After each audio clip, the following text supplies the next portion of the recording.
The girl is 18 years old. Her name is Lucia Junia Balba. Right now, she is standing in her family's villa, staring at a piece of papyrus that has just destroyed her entire world. The message is brief, formal, written in the impersonal language of imperial bureaucracy. But everyone in the room understands what it actually means, what it really says beneath the polite words about honor and attendance and the emperor's pleasure in receiving distinguished guests. Lucia Junia Balba is invited to attend a private gathering at the imperial residence. Her presence is requested 3 days hence. Appropriate attire is expected. Refusal is not mentioned as an option because refusal is not an option. This is not an invitation. This is a summons. And everyone knows what happens at these gatherings. Her father stands across the room. Senator Marcus Junius Balbus, a man who has served Rome for 30 years, who has held every major office short of consul, who has commanded legions and governed provinces and sat in the Senate during 5 different reigns. He is staring at his daughter with an expression she has never seen on his face before. It takes her a moment to recognize what she is seeing. Her father is terrified. Her mother has gone completely white, has actually swayed on her feet like she might faint. The servants who brought the message have backed out of the room without being dismissed because they understand that this is a private family catastrophe and that witnessing it might be dangerous. 3 days. That is how long Lucia has before she must present herself at the palace outside Rome where the emperor has established his residence. The emperor who has never once entered the city itself during 3 years of rule, who governs from a commandeered estate that no one from his previous life would recognize. That has been transformed into something the original owners could not have imagined in their worst nightmares.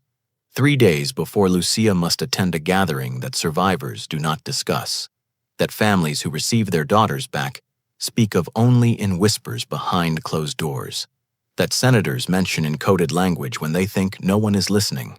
That has become the single most feared event in Roman aristocratic life, more feared than execution, more feared than exile, more feared than torture, because at least those things end.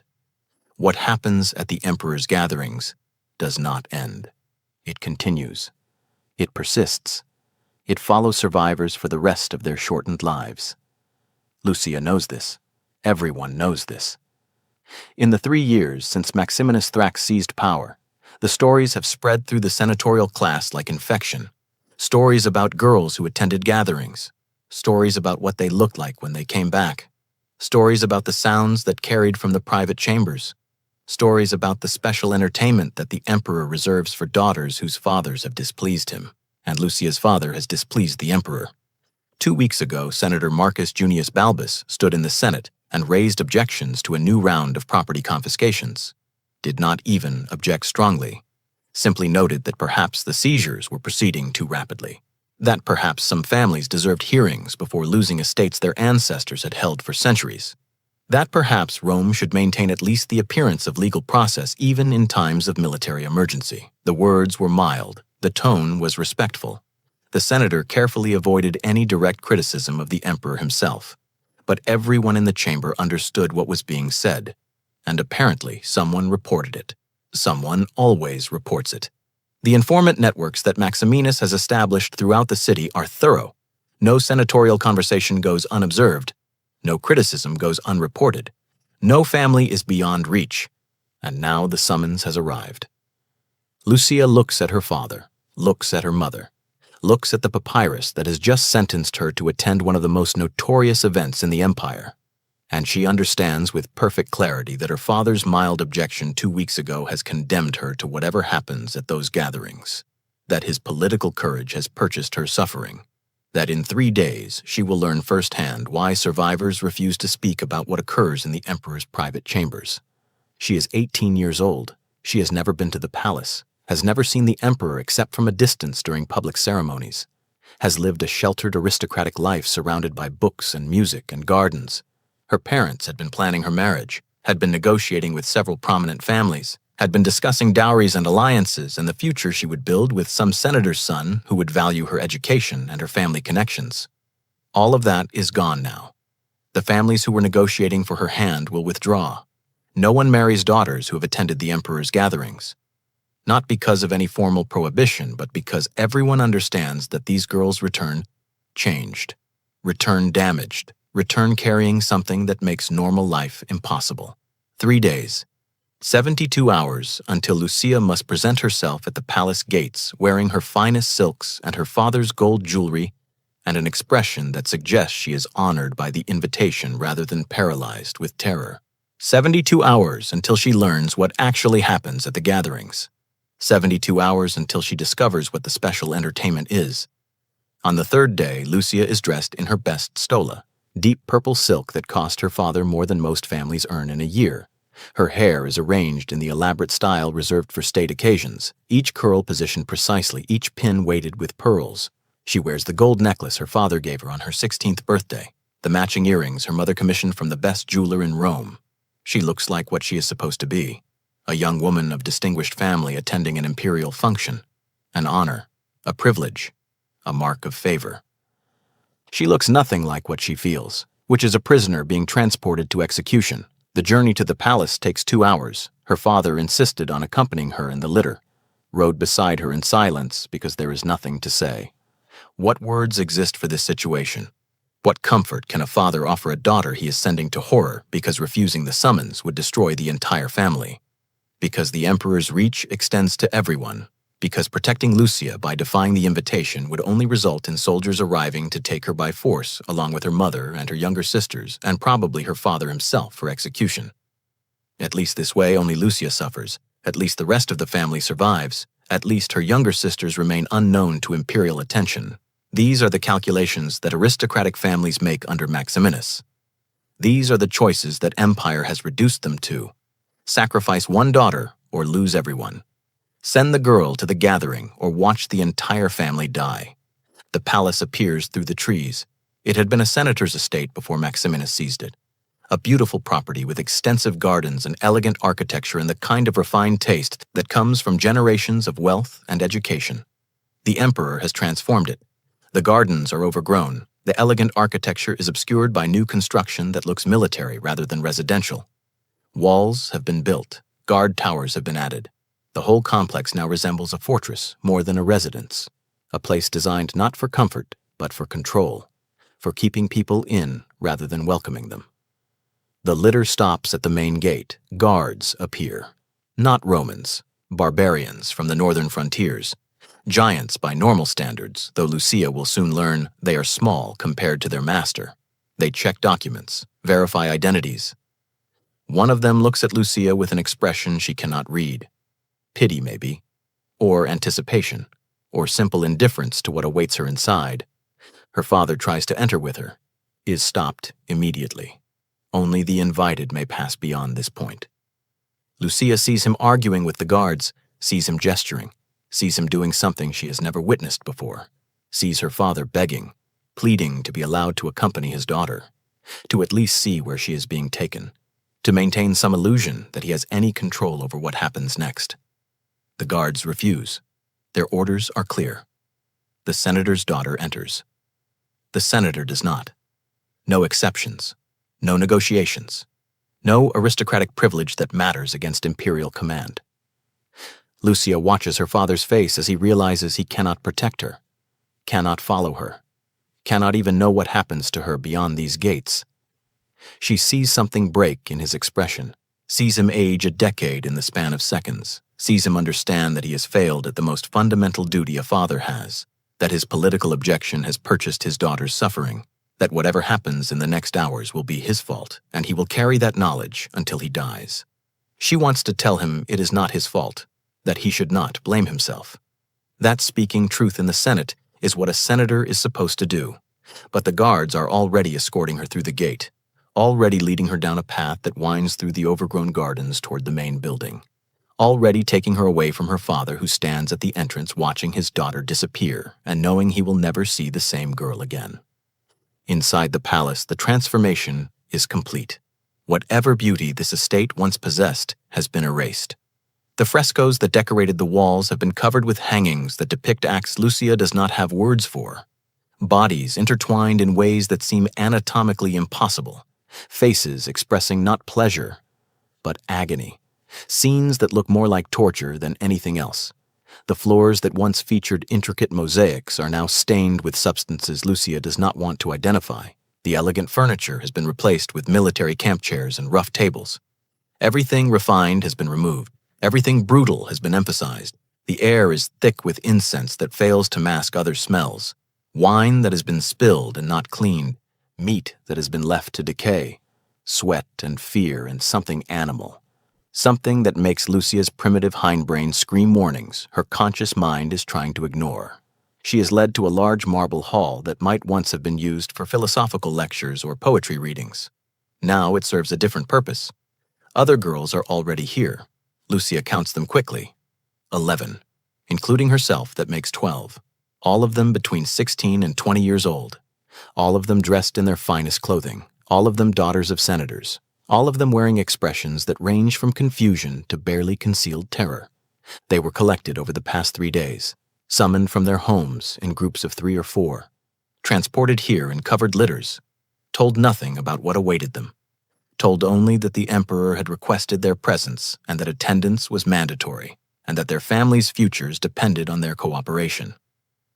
Lucia recognizes 2 of the girls, Cornelia and Valeria, daughters of senators her father knows, girls she has seen at social functions. They recognize her as well.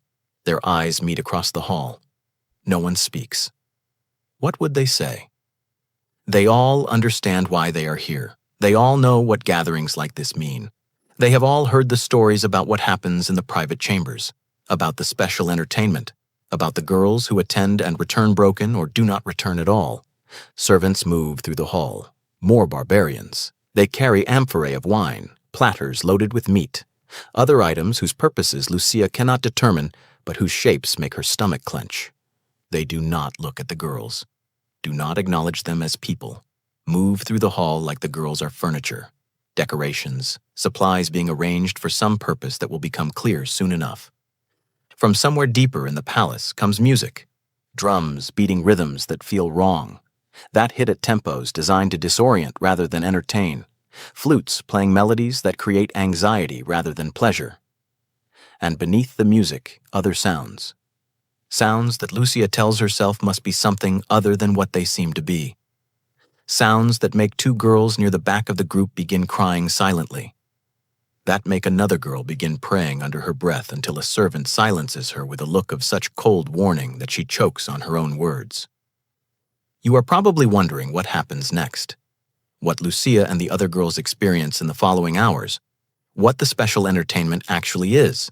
Why the ancient sources refuse to describe it directly, why survivors never speak of it, why families who receive their daughters back whisper about it in voices too low for servants to hear. I am going to tell you. But not yet.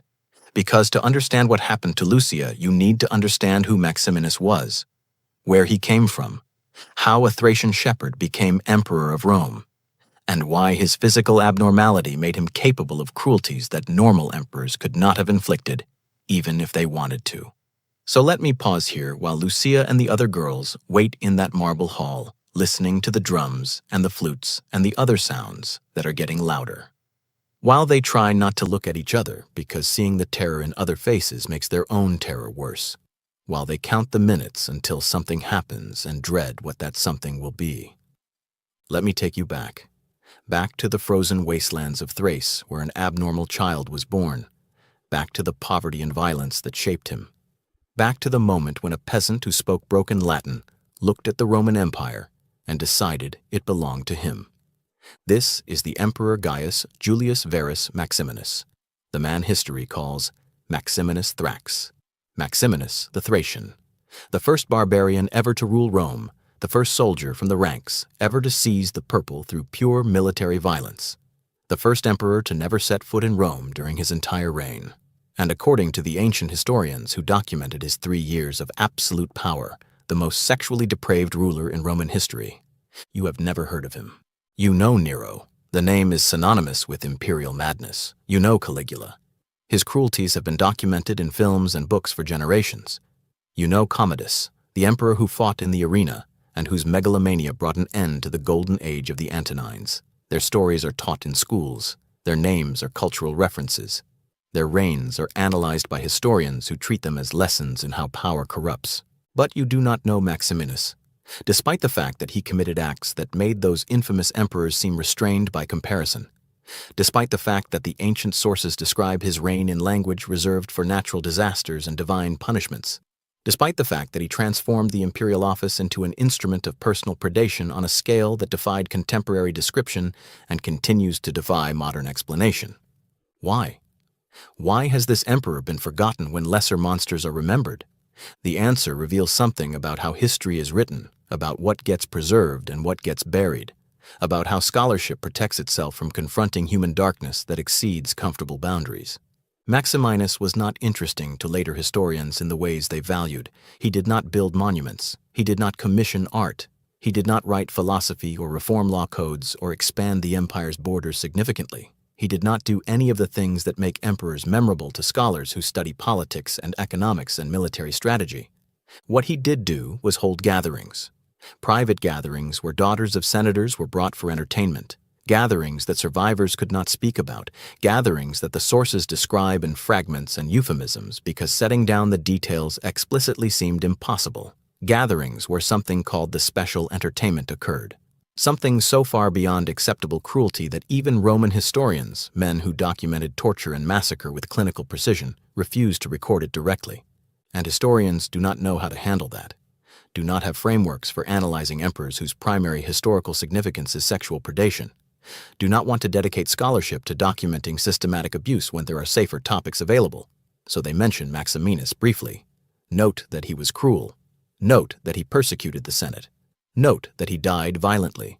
Then move on to emperors whose reigns can be discussed without confronting the limits of human depravity. But Lucia Junia Balba cannot move on.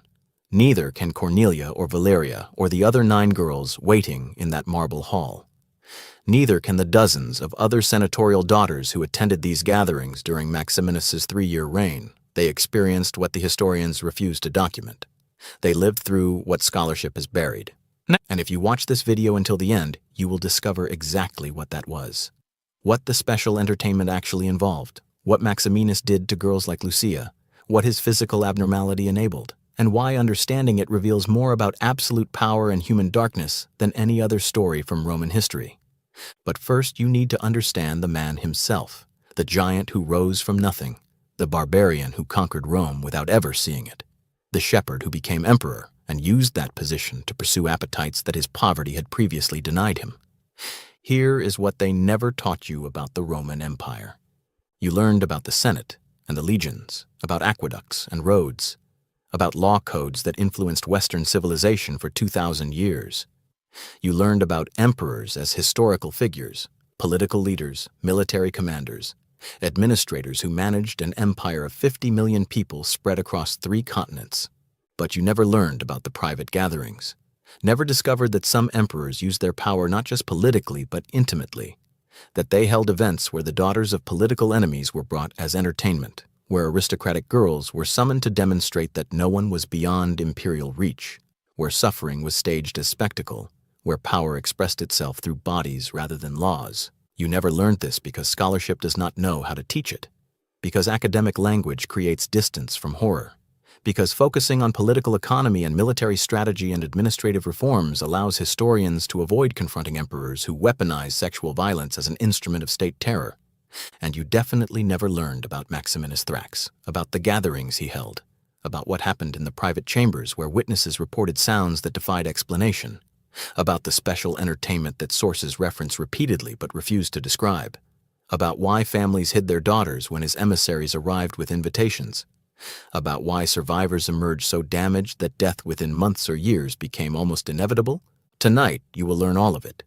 You will learn how a Thracian peasant who spoke broken Latin became master of 50 million people, how his physical abnormality shaped both his rise and his psychology, why the senators he terrorized had legitimate reasons to fear him beyond politics, what actually happened at the gatherings that sources describe only in euphemisms, what the special entertainment was that even Roman historians could not bring themselves to document directly, and why understanding Maximinus matters not just as history, but as a lesson about what absolute power plus physical abnormality plus appetites without limits can produce.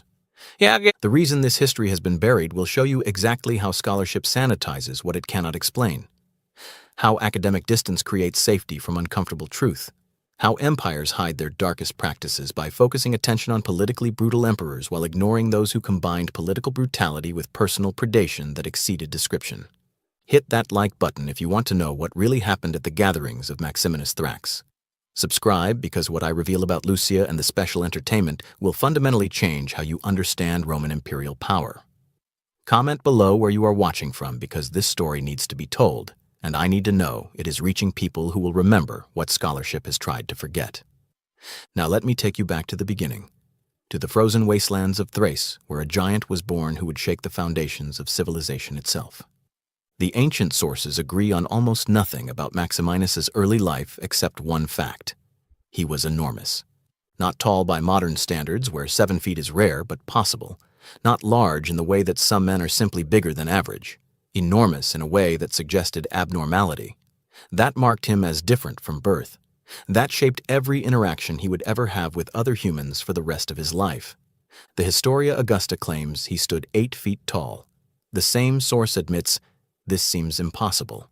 Notes that readers might think the measurement is exaggerated, but insists the sources are consistent. Multiple eyewitnesses, multiple independent accounts, all agreeing that Maximinus exceeded normal human proportions by a margin that had to be seen to be believed.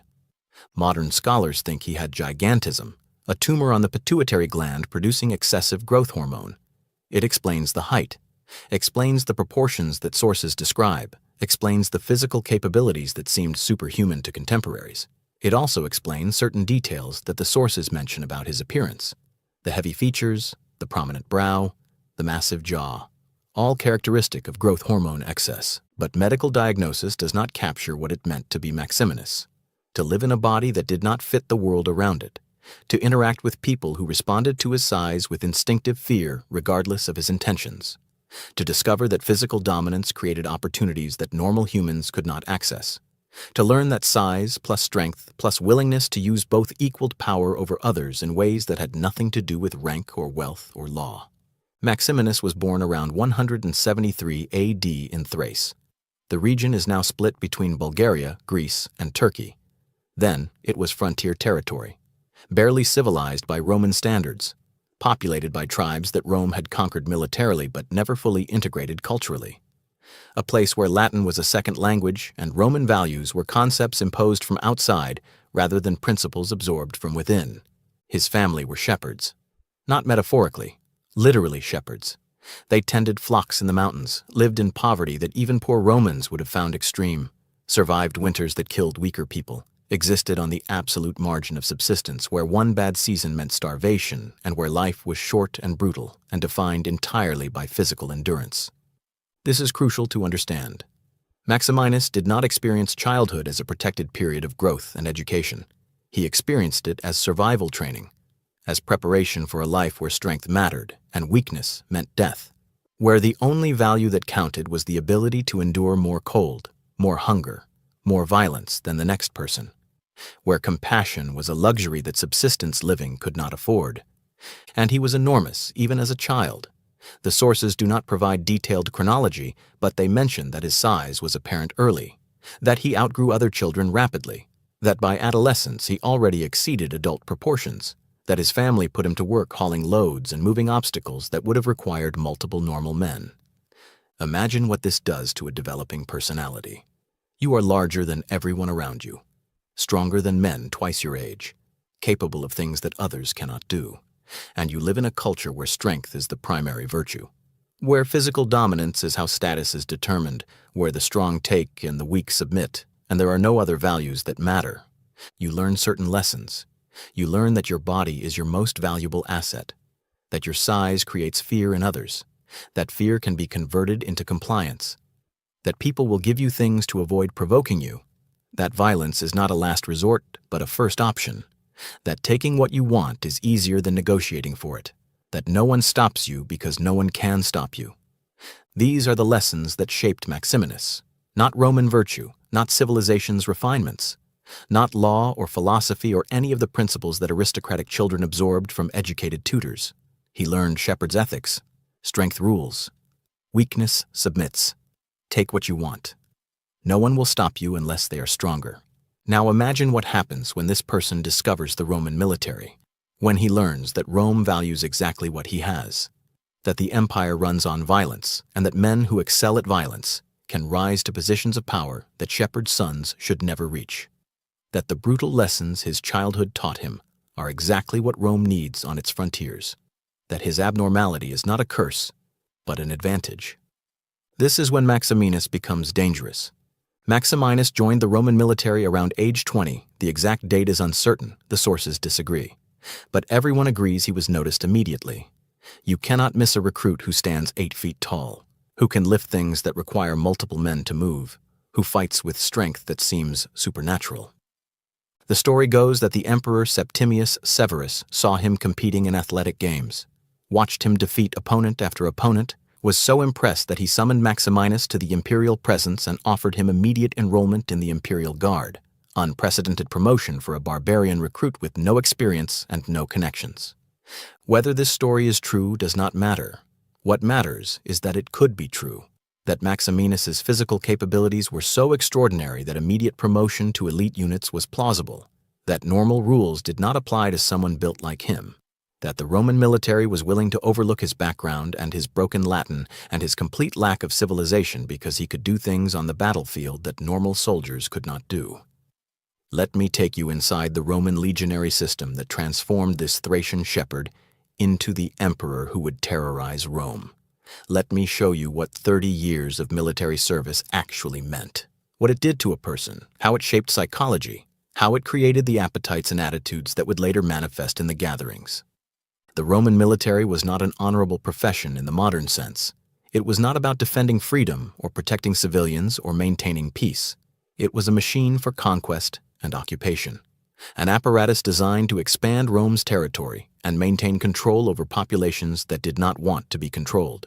It functioned through violence, systematic, organized, brutal violence that was considered not just acceptable, but necessary. New recruits learned this immediately. Training was deliberately harsh, designed to break down civilian identity and rebuild military identity, designed to teach that orders mattered more than morality, that unit cohesion mattered more than individual conscience, that survival required doing things that civilian life would have considered unthinkable. Maximinus excelled at this. His size gave him advantages. He could endure physical punishment that broke other recruits. He could complete marches that left normal soldiers exhausted. He could carry loads that required multiple men. His abnormality was perfect for military service. Everything that had made him different in civilian life made him valuable in military context. But the training was not just physical, it was psychological. It taught specific lessons about violence and power and human value. It taught that enemies were not people, but obstacles. That conquered populations were resources to be exploited. That soldiers could take what they wanted because military force gave them that right. That civilization's rules applied only to Romans and barely even to them in occupied territories. These lessons were not abstract, they were practiced, applied in real situations against real people. Maximinus spent decades on Rome's frontiers implementing what training had taught him, taking what he wanted, treating conquered people as subhuman, using violence first because violence worked, learning through direct experience that force plus willingness to use force equaled power without limits. The campaigns reinforced these lessons constantly. Every victory brought plunder. Every conquest brought slaves. Every successful season brought rewards measured in wealth taken from people whose only crime was living in territory Rome wanted. The system rewarded brutality, made cruelty profitable, taught that the strong took and the weak submitted, and this was natural order rather than injustice. Consider what this does over 30 years. Consider how 30 years of being rewarded for violence shapes a personality, how 30 years of taking what you want without consequences builds expectations, how 30 years of watching weaker people submit teaches you that submission is natural, how 30 years of military brotherhood built on shared acts of conquest creates bonds that normal civilian relationships cannot match. Maximinus absorbed all of this. He became the perfect product of Rome's military machine. He learned every lesson. He excelled at every application. He rose through ranks because he was exactly what Rome needed on its frontiers, a giant who terrified barbarians into submission, a soldier who could be counted on for any violence the empire required. a man who had completely internalized military values and rejected everything civilization claimed to represent. And then he looked at the young aristocratic emperor who had never fought, who preferred philosophy to warfare, who wanted to negotiate rather than conquer. And Maximinus understood with perfect clarity that this emperor represented everything wrong with Rome, everything weak, everything that military men like him had been dying to protect while aristocrats got rich and comfortable. Let me tell you about the campaign on the Rhine frontier that immediately preceded Maximinus's seizure of power. Let me show you exactly what triggered the mutiny, because understanding this moment is crucial for understanding everything that came after, for understanding why his soldiers followed him, for understanding why the Senate feared him so completely. The year was 235, early spring. The Germanic tribes across the Rhine had been raiding Roman territory for months, burning farms, taking slaves, destroying infrastructure. The standard barbarian harassment that Rome's frontiers faced constantly, the kind of situation that required military response. Quick, decisive, brutal military response that would make the tribes regret their raids and think twice before attacking again. Emperor Alexander Severus arrived at the Rhine with the legions. He was 26 years old, had been emperor since age 13, raised by his mother Julia Mamaea, who still dominated imperial policy. The soldiers hated both of them.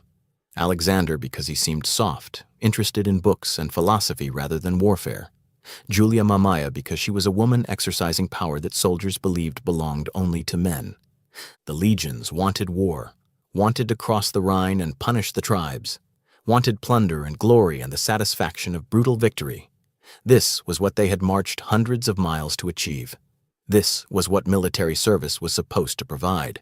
This was why they had joined the legions and spent years in training and accepted the harsh discipline and constant danger. But Alexander did not want war.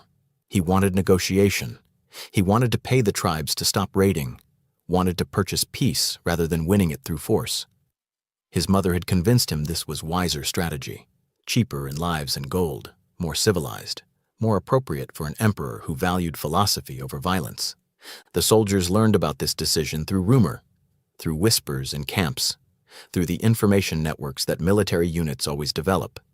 They learned that instead of crossing the Rhine, they would be buying off the barbarians, that instead of plundering Germanic villages, they would be giving money to the tribes that had been raiding Roman territory, that instead of punishing enemies, they would be rewarding them. The anger was immediate. These were men who had spent years enduring military discipline, who had marched hundreds of miles to fight, who had left farms and families and civilian lives to serve Rome's military needs. And now they were being told they would not fight, they would pay, they would watch barbarians receive gold for attacking Roman territory. This violated everything military culture taught. It violated the fundamental principle that strength was rewarded and weakness was punished. It demonstrated that the aristocratic emperor did not understand military values, did not respect military men, did not appreciate the sacrifices they made or the violence they were willing to commit on Rome's behalf. Maximinus understood this anger. He was commander of recruits at this camp, responsible for training new legionnaires, surrounded constantly by young soldiers who had joined expecting glory and plunder, and the satisfaction of defeating Rome's enemies. Young men who were now being told there would be no glory, no plunder, no victory, just watching an aristocrat pay barbarians to be nice. The recruits talked openly about mutiny, about replacing Alexander with someone who understood what Rome actually needed, someone who had fought for decades, someone who came from their world rather than aristocratic softness, someone who would lead them across the Rhine and give them the war they wanted. They talked about Maximinus, the giant commander who had spent 30 years doing what they dreamed of doing, who spoke their language literally and figuratively, who understood their grievances because he had experienced them himself, who had risen from nothing to command through pure military excellence, who represented everything they valued and everything Alexander was not. The mutiny happened in March. The exact sequence of events is disputed, but the basic pattern is clear. Maximinus's recruits proclaimed him emperor. They wrapped him in imperial purple. They carried him through the camp. Other units joined immediately. Within hours, enough legions had acclaimed him that the situation became irreversible. This was not spontaneous. This was organized. Someone had prepared the purple. Someone had coordinated timing. Someone had ensured that multiple units would join simultaneously. The mutiny succeeded because it was planned, because military men who understood logistics and coordination had decided the time was right and had prepared accordingly.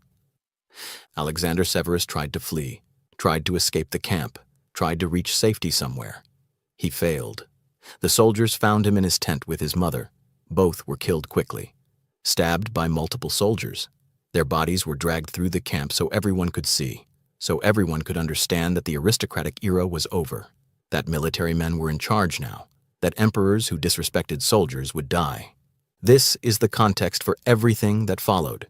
This is why Maximinus's soldiers loved him, because he gave them what they wanted. War instead of negotiation, plunder instead of payments, victory instead of compromise. He understood them because he was them. He rewarded them because they had made him emperor. He shared their values because he had been shaped by the same system that shaped them. And when he needed to punish the Senate, when he needed to demonstrate that aristocrats no longer controlled Rome, when he needed to show that military values trumped civilian refinement, he did it in a way that soldiers understood. He took the daughters of senators who had opposed him. He held gatherings. He demonstrated that aristocratic privilege meant nothing against military force. He showed everyone that strength ruled now, that civilization was optional, that the weak would submit to the strong exactly as military culture taught. The soldiers did not object. They approved. This was what they believed. This was what 3 decades of military service had taught Maximinus and taught them. This was Rome's truth, stripped of aristocratic pretension. This was power without civilized disguise. This is why the gatherings happened. This is why soldiers did not stop them. This is why the machinery operated for 3 years.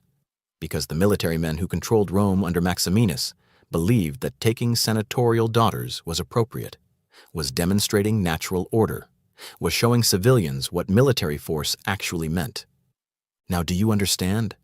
Now do you see why studying political economy is not enough? Why understanding fiscal policy does not explain what happened? Why analyzing military campaigns misses the essential point? Because Maximinus's reign was not primarily about politics or economics or strategy.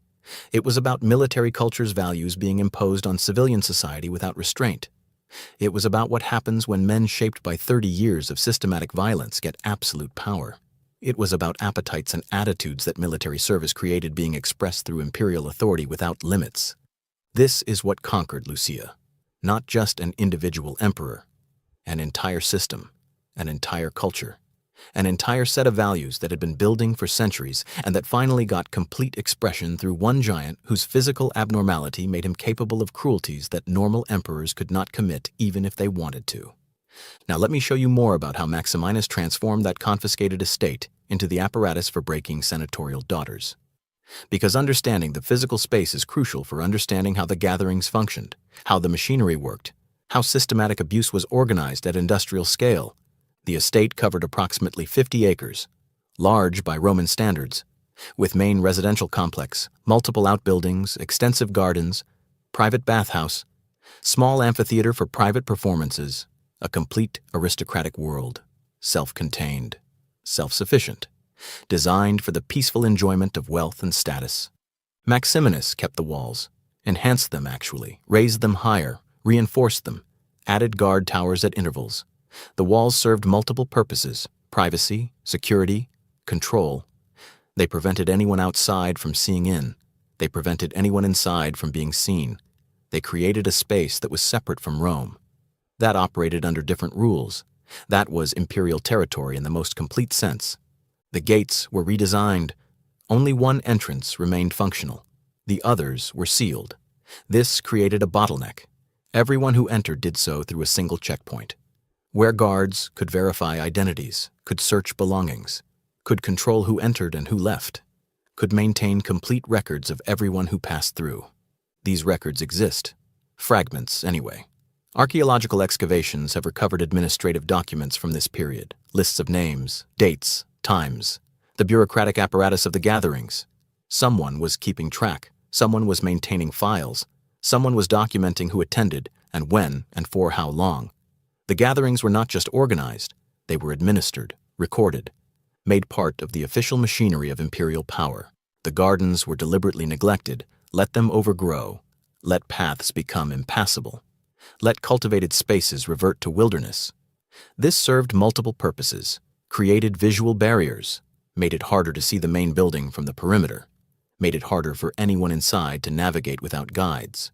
The overgrown gardens became part of the control apparatus, made escape difficult, made rescue impossible, made the estate into a trap that was easy to enter but hard to leave. The main building was gutted, everything refined was removed. The frescoes that had decorated walls showing pastoral scenes and mythological narratives were covered with hangings. Not random hangings, carefully selected images depicting specific sexual acts, specific positions, specific combinations of bodies. These were instructional. They showed arriving girls what would be expected. They were part of the psychological preparation, part of the systematic process of breaking aristocratic confidence and replacing it with terror. The elegant furniture that had filled public rooms was replaced with military equipment, heavy tables made from rough wood, benches rather than couches, everything functional rather than beautiful, everything designed to emphasize the transition from civilian to military space, from refined to brutal, from civilized to barbaric. The transformation of the physical space signaled the transformation of power relations. The private chambers where gatherings occurred were modified extensively, thick walls added, double doors installed, heavy curtains hung, all designed to contain sound. Not perfectly. Some sounds still carried, but enough to create ambiguity, to allow guards to maintain they did not hear clearly, to allow servants to claim they did not know exactly what was happening. The soundproofing was part of the deniability apparatus, part of how the machinery maintained itself. Each private chamber contained specific equipment, restraints built to unusual scales. Maximinus's size required custom construction. Standard military restraints would not work, too small, too weak. So specialized equipment was commissioned, built by craftsmen who were paid well and told nothing about intended use, built to specifications that made their purpose obvious but not openly acknowledged. Built into the physical infrastructure of the palace, medical facilities were established in dedicated rooms, equipped with supplies that physicians specified: bandages, drugs for pain management, drugs for sedation, tools for treating specific injuries. The medical rooms were positioned for quick access from private chambers. This was not coincidence. This was planning. Someone had calculated distances, had determined optimal placement, had designed the space so physicians could respond immediately when needed. Detention cells were constructed in the basement, small rooms, perhaps 8 feet by 8 feet, large enough to lie down, too small to pace effectively, with heavy doors, small windows, minimal furnishing, a bed, a chamber pot, nothing else. These cells were clean. The girls detained here were fed adequately, they were kept healthy, they were maintained as resources that would be used again. But clean and fed does not mean comfortable. The cells were designed for psychological impact. The isolation, the waiting, the knowledge that you would be brought out again for another session, the anticipation building during detention. All of this was part of the process, part of how the machinery broke aristocratic daughters systematically. The servants' quarters were expanded. More staff were needed, not just for gathering activities, for maintaining the entire apparatus. Guards, cleaners, cooks, administrators, physicians, all living on site, all part of the machine. All compensated well enough that they remained loyal, all understanding that betraying the emperor would have consequences that made any moral objection seem foolish. These servants came from specific backgrounds, barbarians mostly, people from frontier regions, people with no connection to Roman aristocracy, people who felt no sympathy for senatorial daughters, who did not see these girls as fellow Romans deserving protection, who viewed them as enemy offspring, as legitimate targets, as resources to be used in Rome's internal conflicts. The transformation of the estate took months, was completed within the first year of Maximinus's reign, cost enormous sums, required specialists, required coordination, required planning at a level that demonstrates this was not impulsive cruelty. This was systematic. This was organized. This was an emperor using state resources to build an apparatus specifically designed for processing aristocratic daughters and breaking them according to refined procedures. And it worked. The apparatus functioned smoothly for 3 years, processed over 100 girls, operated with industrial efficiency, maintained detailed records, generated reliable outcomes. The machinery that Maximinus built did exactly what it was designed to do. It broke senatorial daughters systematically. It terrified the aristocracy completely. It demonstrated that military force trumped civilian status absolutely. And this is what made it different from random imperial cruelty. This is what makes it worth studying despite the horror. Because this was not aberrant behavior by one mad emperor. This was systematic institutional abuse. This was infrastructure of terror. This was the machinery of power being used for sadistic purposes at scale with bureaucratic efficiency. Understanding this machinery helps us recognize similar systems today, helps us see that systematic abuse always requires infrastructure, always requires planning, always requires institutions that enable rather than preventing, always requires people who maintain the apparatus rather than destroying it. The palace that Maximinus built is gone, but the lessons remain. The recognition that cruelty at scale requires organization, that systematic abuse requires infrastructure, that breaking people systematically requires machinery. These lessons apply beyond Roman history, apply to any context where power plus infrastructure plus willing functionaries equals systematic harm. Now back to Lucia, back to that marble hall where she is waiting with 11 other girls, back to the moment when the machinery activates and begins processing its latest batch of victims, back to the reality of what this infrastructure was built to accomplish. He rose rapidly through the ranks. Served under Severus, served under Caracalla, who reportedly used him as a personal bodyguard and exhibition fighter. Served under the chaos of emperors who followed Caracalla's assassination. Each regime found him useful. Each commander valued his capabilities. Each assignment reinforced the lesson that violence worked. That strength brought rewards. That his abnormal body was his path to status he could never have achieved through traditional means. But let me pause here to explain what 3 decades of military service did to Maximinus. What kind of person emerges from 30 years of Roman legionary life? What the camps and the campaigns and the endless violence shaped him into by the time he reached for the purple. The Roman military was not a modern professional army. It was a machine for conquest and occupation. Soldiers spent months on campaign living in conditions that would violate every modern convention. They committed atrocities that were considered normal. They took slaves. They raped conquered populations. They burned cities. They slaughtered civilians. This was not aberrant behavior. This was standard operating procedure. This was what Rome did to expand its empire and maintain control over 50 million people who would have preferred not to be conquered. Maximinus spent 30 years doing this. 30 years learning that violence worked, that taking what you wanted was acceptable, that human beings were resources to be used, that the weak existed for the benefit of the strong, that size plus strength plus willingness to use both equaled power without limits. And he was rewarded for it. Every campaign brought promotions. Every demonstrated act of strength brought recognition. Every year reinforced that his brutal instincts were not only acceptable, but valuable. That Rome wanted exactly what he was. That the empire needed giants who could terrify barbarians into submission and soldiers into obedience. By 235 AD, he had reached the highest military rank available to a non-aristocrat.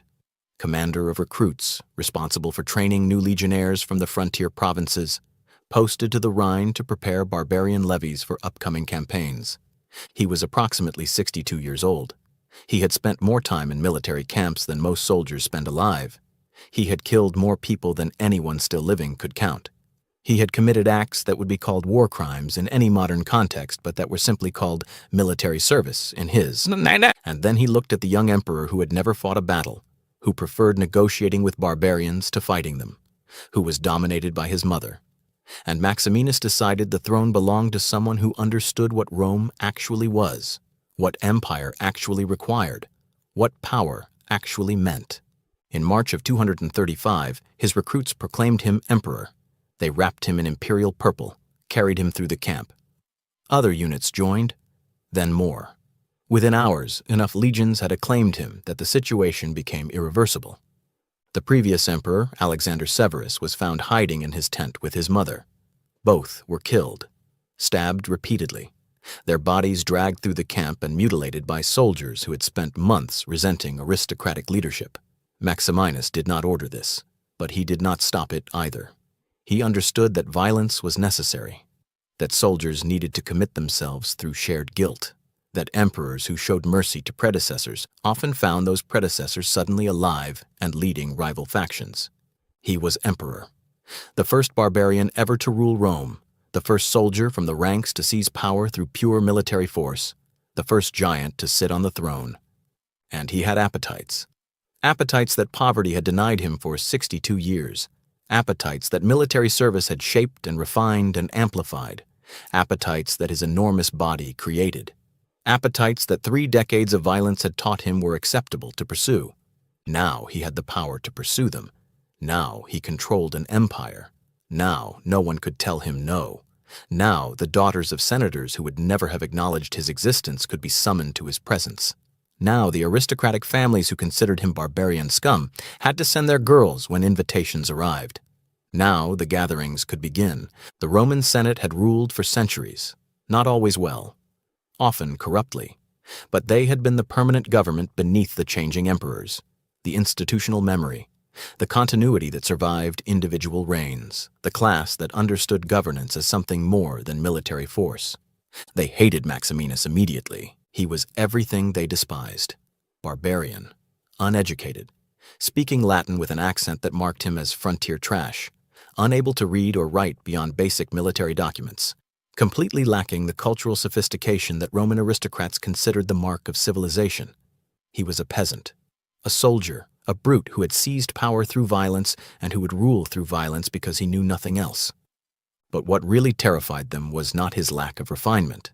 What terrified them was his resentment, his obvious contempt for everything they represented, his clear intention to punish them for every slight they had ever inflicted on men like him, for treating frontier soldiers as expendable, for considering barbarian recruits as less than human, for maintaining aristocratic privilege while men like Maximinus died to expand the empire that made them wealthy. He announced his intentions early: new taxes, property confiscations, elimination of senatorial privileges, persecution of prominent families, all justified as necessary for military funding, all obviously motivated by revenge. The Senate had no choice but to comply. Maximinus controlled the legions. The soldiers loved him. He was one of them. He understood their grievances. He shared their resentments against the aristocracy. He paid them generously and spoke their language and led from the front in campaigns where aristocratic emperors would have remained safely in the rear. But compliance did not mean cooperation, and compliance definitely did not mean silence.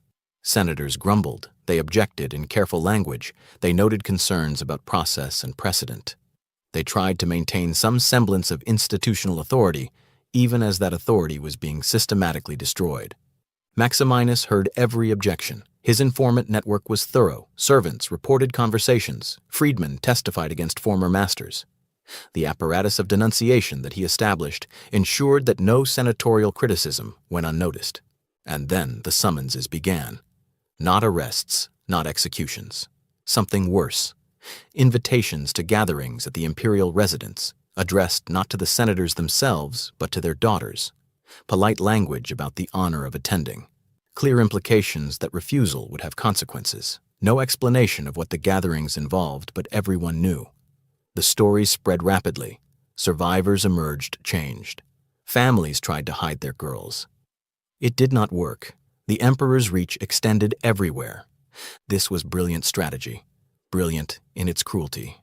Execute a senator, and he becomes a martyr. Confiscate his property, and he becomes a symbol of imperial tyranny. But summon his daughter to a gathering and then return her broken. That destroys the family without creating martyrs. That demonstrates power in ways that execution cannot match. That shows everyone exactly what happens when you displease the emperor. Not that you die, but that your daughter suffers. Not that you lose property, but that you lose family. Not that you are punished, but that those you love are destroyed while you watch helplessly.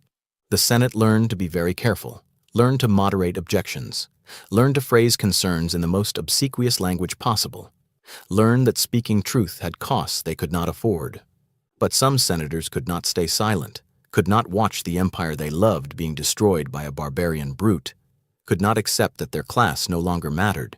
These senators spoke, objected, resisted in the small ways still available to them. Their daughters received invitations. Lucia's father was one of them, Senator Marcus Junius Balbus, who raised mild objections to property confiscations 2 weeks ago. who phrased his concerns respectfully, who avoided direct criticism, who thought perhaps his careful language would protect his family. He was wrong. The invitation arrived, and now his daughter stands in a marble hall waiting for the gathering to begin, waiting to discover what happens when senators forget their place, waiting to learn what the special entertainment actually is. But you are probably getting impatient, wanting me to tell you what happened, what the gatherings involved, what Maximinus did, what the special entertainment was. I am going to tell you, I promised I would. But understanding requires context. You need to know not just what happened, but why. Not just the actions, but the machinery that enabled them. Not just the individual horror, but the systematic apparatus that made individual horror possible. So let me explain how the gatherings were organized, how Maximinus transformed a private estate into a theater of systematic degradation, how he built the architecture of terror that senators came to fear more than death itself. The estate had belonged to a senator, one of the richest families in Rome.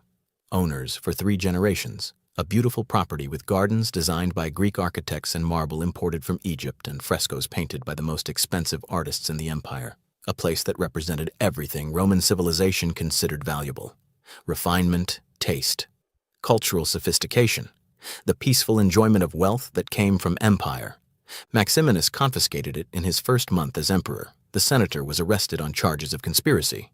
The charges were obviously false, but that did not matter. The property was seized. The family was exiled. The estate became imperial property. Then Maximinus transformed it. He did not make it more luxurious, did not commission better art or more elaborate gardens. He made it functional, made it serve the purposes he intended, made it into a machine for processing aristocratic daughters and breaking them systematically. The gardens were neglected deliberately. Let them overgrow. Let the carefully maintained paths become wild. Let the cultivated refinement revert to nature.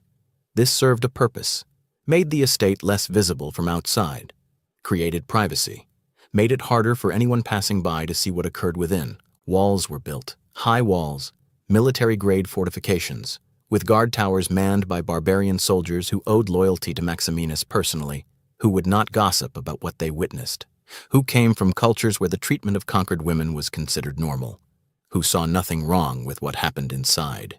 The interior was transformed completely. The frescoes showing pastoral scenes were covered with hangings depicting sexual acts. Not erotic art in the refined sense, brutal images, bodies in positions that emphasized domination, faces expressing pain.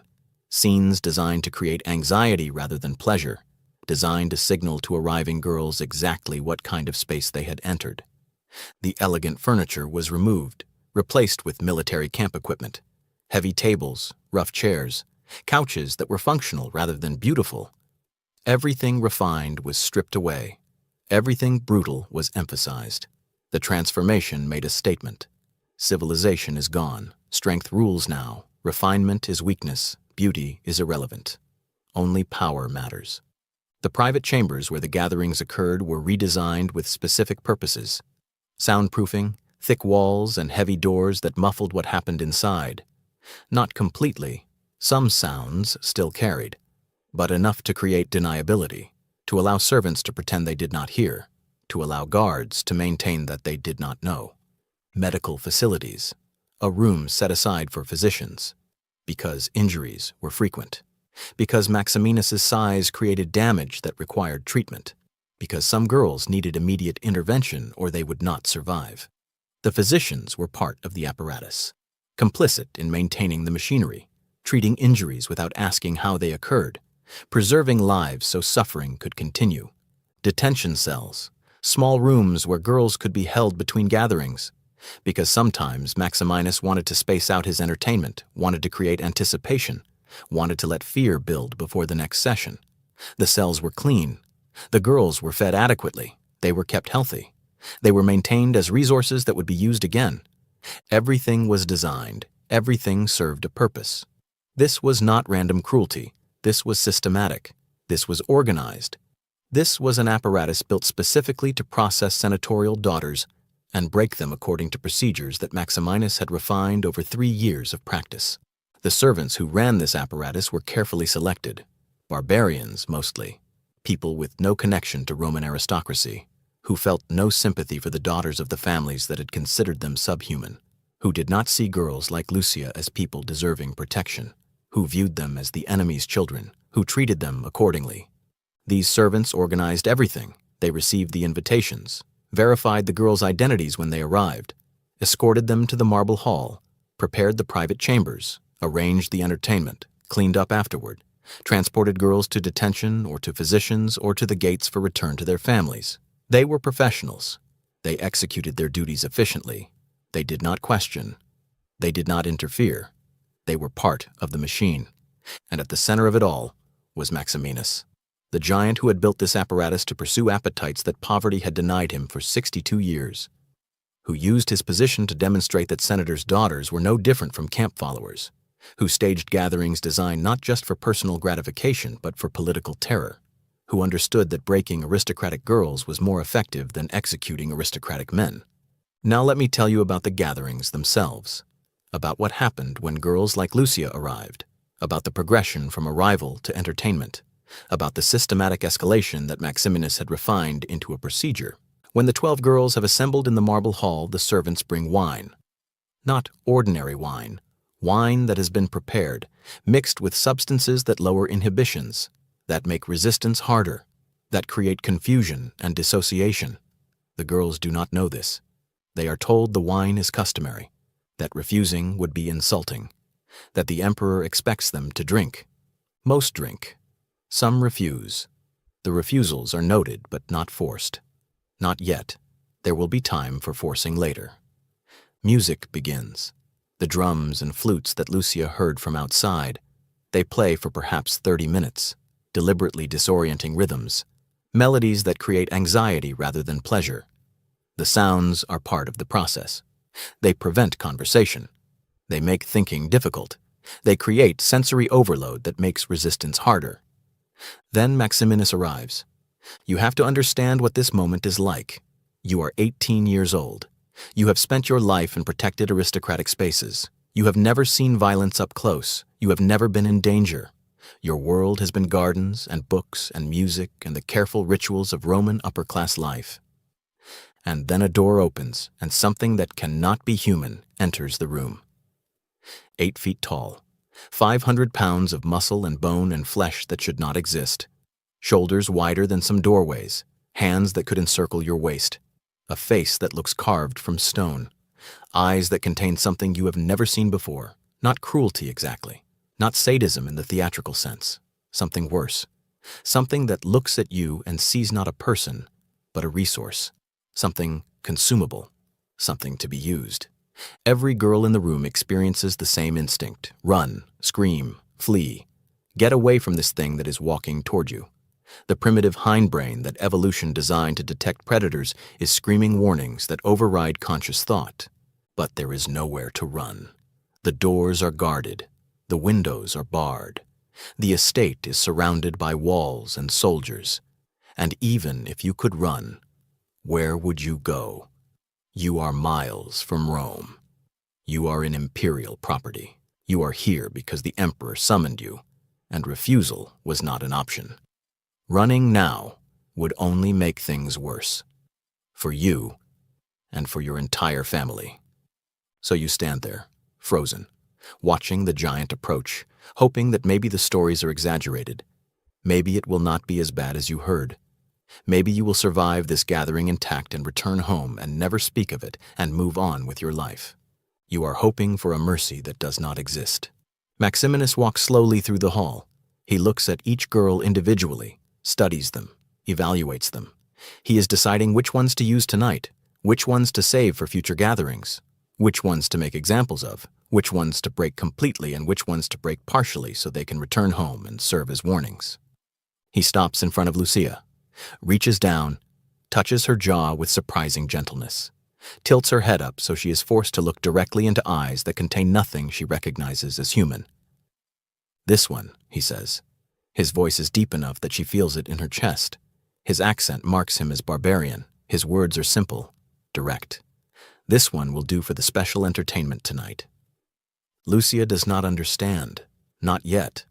Special entertainment sounds like it might be singing or dancing or reciting poetry, things that aristocratic girls learn, things that might be embarrassing but not harmful. She does not understand that special entertainment is a euphemism, that everyone except arriving girls knows what it actually means, that sources reference it repeatedly without explanation because the explanation is unspeakable. She is about to understand. Maximinus gestures to servants. They come forward. They take Lucia's arms, not roughly, not yet, but firmly enough that she understands she cannot refuse.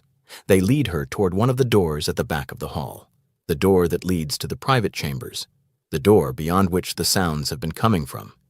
The other 11 girls watch her go. They are relieved it is not them.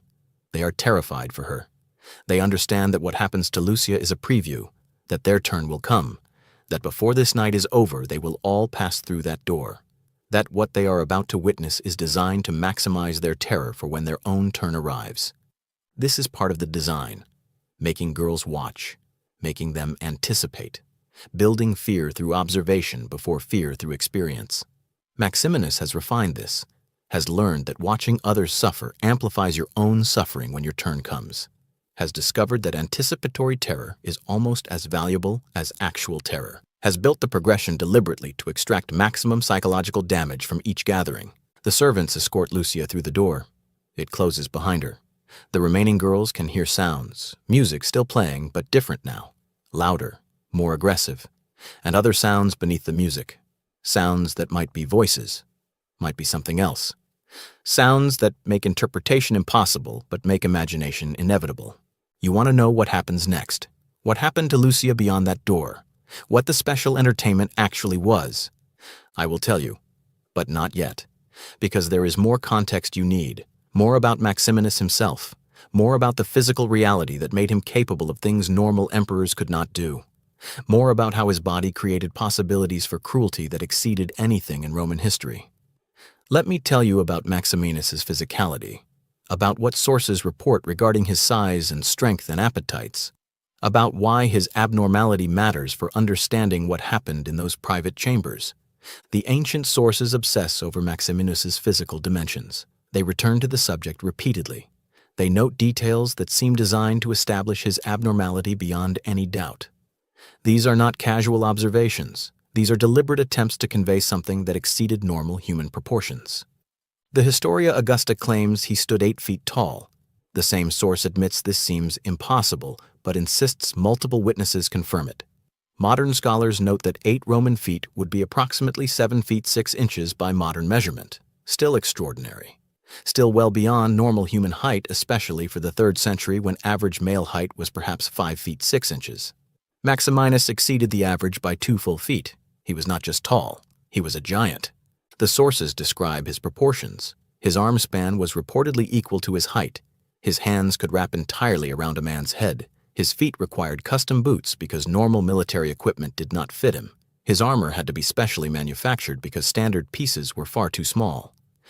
Everything about him exceeded normal specifications.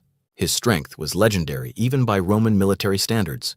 The sources report that he could pull a loaded cart that would normally require 2 oxen, that he could lift stones that multiple men could not move, that he once killed a lion with his hands while Emperor Caracalla watched and applauded, that in training exercises he would fight multiple opponents simultaneously and defeat them all, that normal men could not match him regardless of skill because his physical advantages were simply too overwhelming. But the most relevant details for understanding the gatherings concern his appetites, his consumption, what his enormous body required just to function.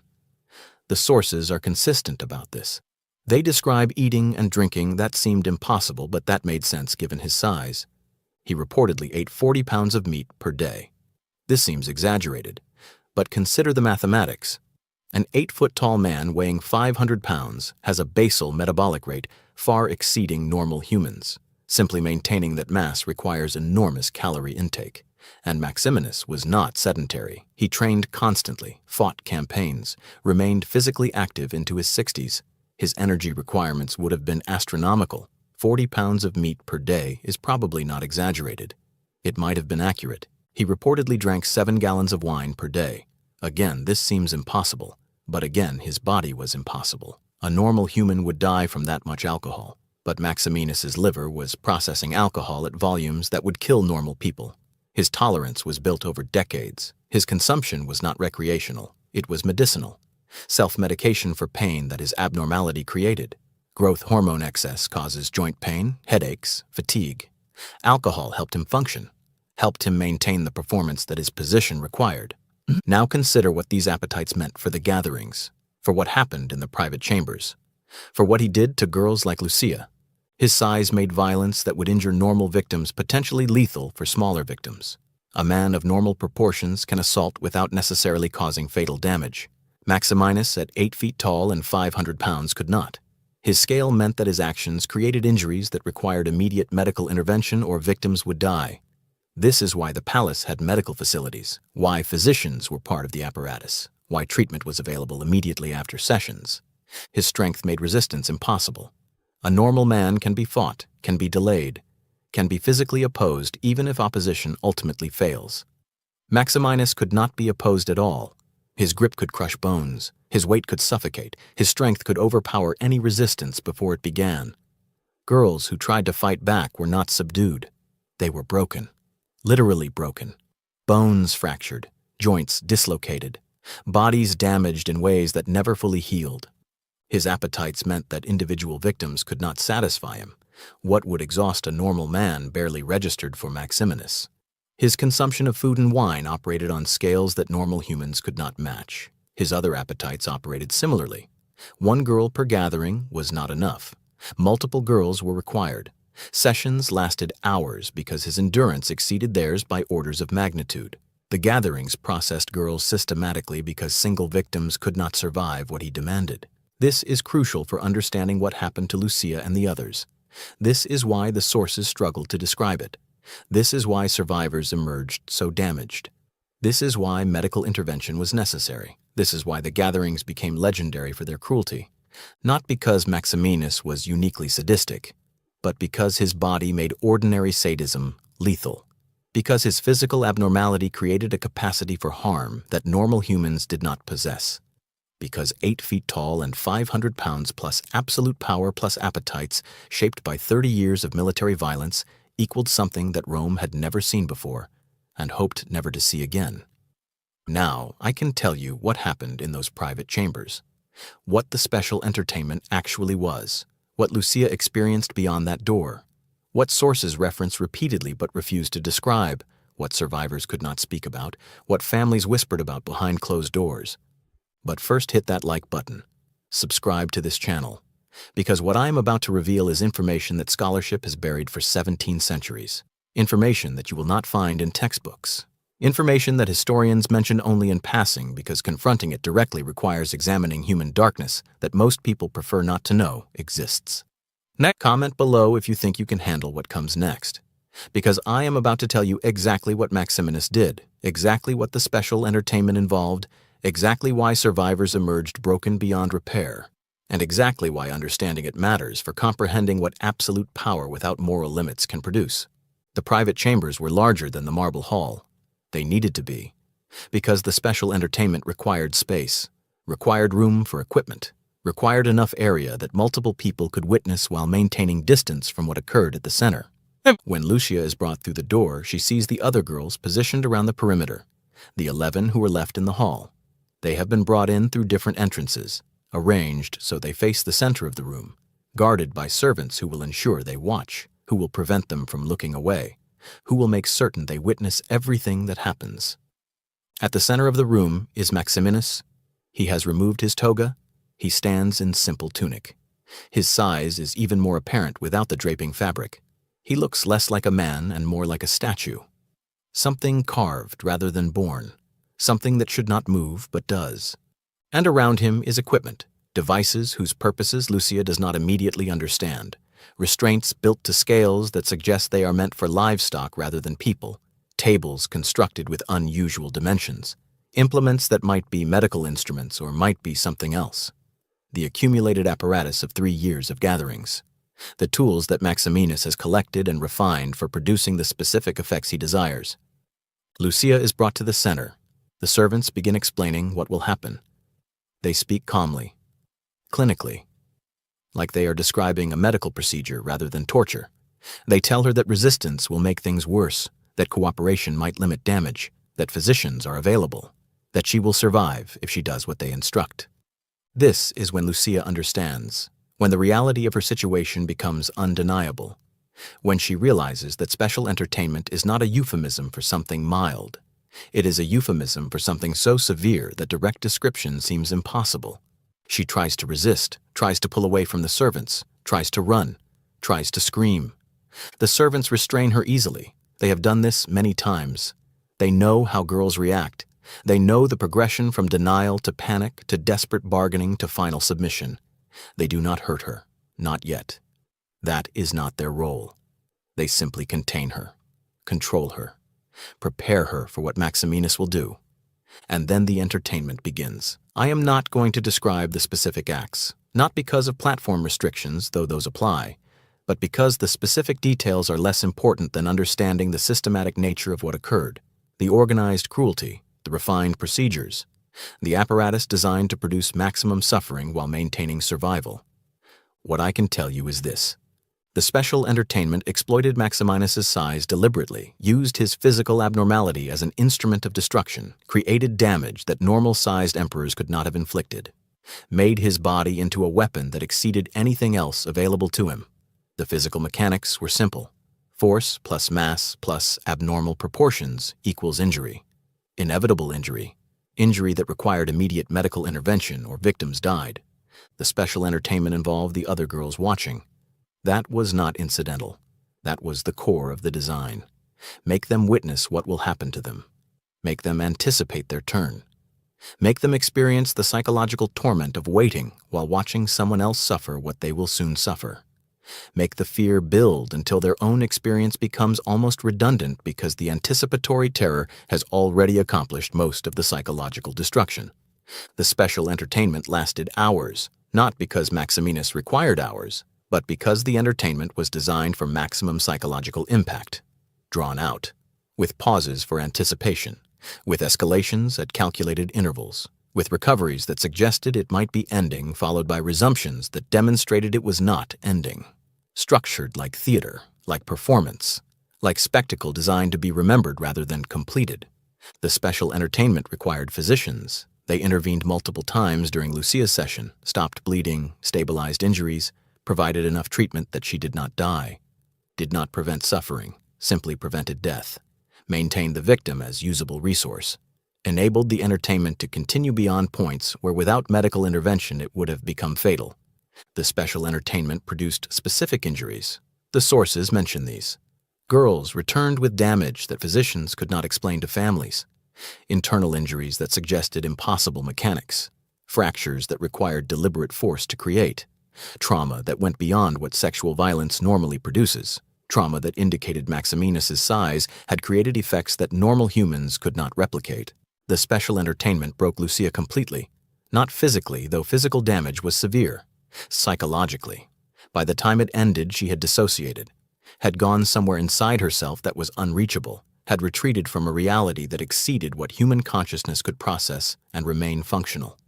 The physicians treated her body, stabilized her injuries, prepared her for detention until the next gathering or for return to her family. But her mind was gone. Whatever made Lucia a person had been destroyed. What remained was biological function, breathing, heartbeat, neural activity at a level sufficient to maintain life. But the personality was erased. The individual who had stood in her family's villa 3 days ago reading that summons no longer existed. Something else occupied her body now. Something that could not speak or process or interact normally. Something broken. And the other 11 girls watched all of it, watched every moment, were forced to witness, could not look away. Understood that their turn was coming, that what happened to Lucia was what would happen to them, that by the end of this gathering they would all experience versions of what they had just witnessed. This was the special entertainment. This was what sources could not describe. This was why survivors emerged unable to speak about what occurred. This was why families whispered about it in terror. This was why senators learned to be very careful about objecting to imperial policy.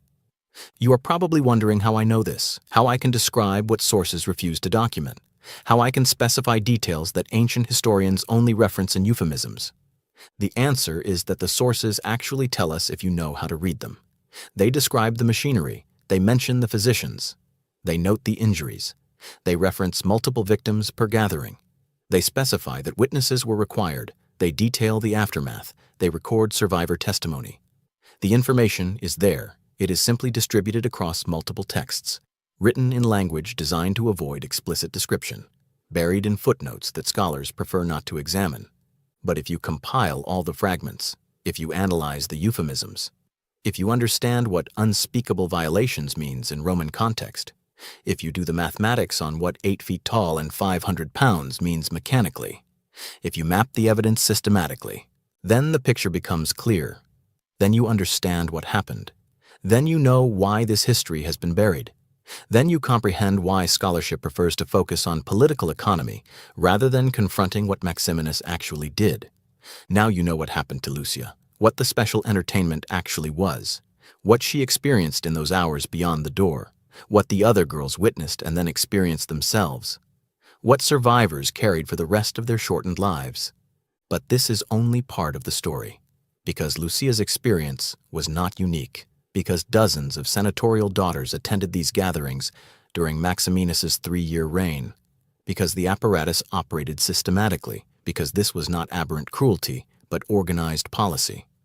Let me tell you what happened to the other girls, what the pattern reveals, what the machinery of terror actually looked like when functioning at full capacity. The gatherings occurred regularly, not constantly. Maximinus was often on campaign, away from the palace leading his legions on the Rhine or Danube frontiers. But when he returned to the imperial residence, gatherings were scheduled, usually every few weeks, sometimes more frequently if multiple senators had displeased him simultaneously. The pattern was consistent. Invitations went to 12 daughters. Always 12. That number was not arbitrary. It was calculated. Enough girls that multiple could be used per gathering, but not so many that processing them all became logistically difficult. Enough that witnessing created maximum psychological impact, but not so many that attention became diffuse. 12 was optimal. Maximinus had refined this through experimentation. The invitations went to daughters of specific senators, men who had objected, who had questioned, who had shown insufficient enthusiasm. The targeting was precise. This was not random persecution. This was calculated punishment. This was demonstrating consequences. This was making examples that everyone would understand. The families could not refuse, could not hide their daughters, could not send substitutes. The invitations specified girls by name, included physical descriptions, made clear that imperial messengers knew exactly who they were looking for. Attempting to substitute a servant or conceal the daughter would only result in soldiers arriving to take her by force along with anyone else they found. So families complied, dressed their daughters in finest clothing, accompanied them to the palace gates, watched them disappear inside, waited, sometimes days, sometimes weeks, for their daughters to be returned or for notification that they had died, living in suspended terror, wondering what was happening, unable to intervene, unable to protect, unable to do anything except wait and hope that maybe their daughter would be one of the survivors. The gatherings processed all 12 girls, not all in one session. The sessions were distributed across the gathering, 3 or 4 girls for the special entertainment on the first evening, then detention while physicians treated injuries, then more sessions on subsequent evenings. The gathering might last 3 to 5 days total. By the end, all 12 had experienced some version of what Lucia experienced. All 12 had been used for entertainment. All 12 had been broken systematically. Some girls died during gatherings. The sources mention this repeatedly. Despite medical intervention, some injuries were too severe. Some victims went into shock that physicians could not reverse. Some simply gave up, stopped breathing, let their bodies shut down rather than continue experiencing what was being done to them. These deaths were not accidents. They were inevitable outcomes of the scale of violence involved. Maximinus's size made fatalities unavoidable even with medical support. The dead were disposed of quietly. Families received notification. Your daughter regrets she cannot return. The emperor offers condolences. A financial settlement was included. Blood money. Payment for the daughter who would not be coming home. Families did not ask questions, did not demand explanations, did not protest. They took the money and buried empty coffins and added their daughter's name to family tombs and never spoke of how she actually died. The survivors were released after gatherings concluded, returned to their families, sent home with warnings. Do not speak about what happened. Do not detail what you witnessed. Do not explain your injuries. Tell your family you are well. Tell them the gathering was an honor. Tell them nothing that would discourage future compliance with invitations. Most survivors obeyed. The terror of being summoned again was sufficient motivation, and many survivors could not speak about it anyway. Like Lucia, they had dissociated so completely that language could not access the memories. They remained locked inside themselves, unable to communicate what had happened because their minds had partitioned the experience away from conscious access as a survival mechanism. Families welcomed daughters home and found strangers occupying familiar bodies. Girls who had been bright became silent. Girls who had been social became withdrawn. Girls who had been engaged with life became barely functional. The physicians examined them, found injuries that did not make sense, internal damage that suggested mechanics impossible for normal humans, trauma that exceeded anything in their medical experience. The families did not ask questions. They understood that asking would not help. They focused on care, on helping their daughters recover, on hoping that time would heal what the gatherings had damaged, on pretending that maybe things would eventually return to normal. Things never returned to normal. Survivors remained broken. Some died within months. Their bodies healed, but their minds gave up. They stopped eating, stopped speaking, stopped engaging with life. They retreated into catatonia and died without their families understanding why medical intervention could not save them. They died because what they experienced exceeded what human consciousness could process and continue functioning. Others survived years, lived into their 20s or 30s or even longer, but they never recovered, never married, never had children, never participated in the social life their backgrounds entitled them to. They existed, they functioned at minimal levels, but they never became who they would have been without the gatherings. The damage was permanent. The destruction was complete. They were alive, but not living. Present, but not there. Human bodies without human futures. And through all of this, the gatherings continued. Senators watched daughters attend, watched them return broken or not return at all, watched families destroyed, watched the machinery of terror operate with bureaucratic efficiency. And they learned. They learned to be silent. They learned to comply. They learned that objection purchased suffering not for themselves, but for those they loved. They learned that Maximinus had built a system more effective than execution for controlling the senatorial class. This was the machinery. This was how it worked. This was why it was brilliant in its cruelty. This was why Maximinus's reign accomplished what other emperors could not. He did not need to execute senators. He just needed to break their daughters. He did not need to eliminate the aristocracy. He just needed to terrify them into submission.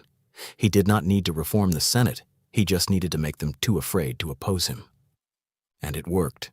For 3 years it worked perfectly, until it did not work anymore, until something changed, until the machinery broke down, not from internal failure, but from external pressure that even Maximinus's system could not handle.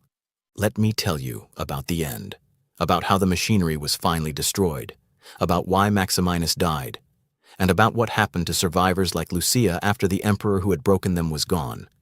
238 AD was the year Rome broke, the year the crisis that had been building for 3 years finally exploded, the year that proved even efficient terror machinery has limits. It started in Africa. The province was critical to Rome's grain supply. Losing Africa meant losing the food that kept Rome itself fed. The governor there was named Gordian. He was old, had served the empire faithfully for decades, had no ambitions beyond retirement. But his officials and the local aristocracy pressured him. They could not continue under Maximinus. The taxes were unbearable. The confiscations had destroyed too many families. The fear of having daughters summoned to gatherings had made aristocratic life impossible. Gordian allowed himself to be proclaimed emperor, he and his son, Gordian I and Gordian II. They ruled for 22 days before Maximinus's forces arrived and killed them both. But 22 days was long enough. Long enough for the Senate in Rome to hear about the rebellion. Long enough for them to decide they had their chance. Long enough for them to commit. The Senate proclaimed Pupienus and Balbinus as co-emperors, 2 senators taking the throne together. It was unprecedented. It violated every principle of imperial succession. But it was also the moment when the senatorial class decided that death was preferable to continued submission to the barbarian giant who was raping their daughters. Think about what this means. Think about the calculus that senators made. They knew proclaiming rival emperors meant war. They knew Maximinus would march on Rome. They knew he would be brutal when he arrived. They knew their families would suffer.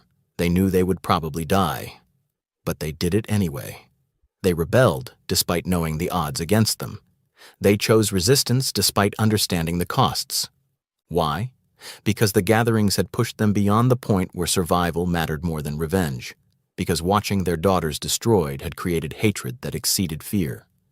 Because there are limits to how much terror human beings can absorb before they break differently, before they stop calculating survival and start seeking destruction, even if destruction takes them along with their oppressor. The Senate's declaration meant civil war.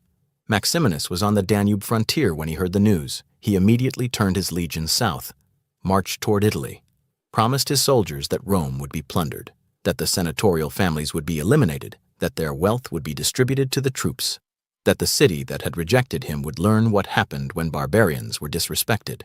But he never reached Rome, because a small city called Aquileia decided to resist, decided to close its gates, decided that surrender meant their daughters would be summoned to gatherings, decided that death in siege was preferable to survival under Maximinus. Aquileia was not prepared for siege, was not a military stronghold, was just a prosperous commercial city that happened to be in Maximinus's path. But its citizens understood what capture meant. They had heard the stories. They knew about the gatherings. They understood that if the city fell, the emperor would establish residence there and their daughters would receive invitations. So they fought. Civilians armed themselves, built barricades, manned walls, prepared to die rather than open the gates. Maximinus besieged them. His army outnumbered the defenders massively. His experience exceeded theirs infinitely. His forces should have taken the city in days, but they did not, because the citizens fought with the desperation of people who understood exactly what they were fighting against, who knew that surrender meant worse than death, who chose to die fighting rather than live under the giant's rule. The siege lasted months. Maximinus's army began to starve. Supply lines from the north were long and vulnerable. The region around Aquileia had been stripped of food. The soldiers were hungry. They were angry. They were beginning to question why they were besieging this city, why they were not being allowed to simply bypass it and march on Rome where the real prizes waited. And inside the camp, Maximinus continued his appetites, continued consuming his 40 pounds of meat per day while his soldiers starved, continued drinking his 7 gallons of wine while they went thirsty, continued maintaining his routines while they suffered. The contrast became unbearable. The giant emperor who seemed invincible began to seem selfish, began to seem like he cared more about his own comfort than their survival. In April of 238, a group of officers decided they had had enough. They gathered outside Maximinus's tent during the afternoon. They discussed what had to be done. Then they entered. Maximinus and his son Maximus were both inside. Both were killed quickly, stabbed repeatedly. The officers who killed them mounted their heads on poles, carried them through the camp, showed the army that the giant was dead, that the reign of terror was over, that they could now negotiate with the Senate rather than attacking Rome. The soldiers who had followed Maximinus for 3 years did not mourn. They cheered. They celebrated.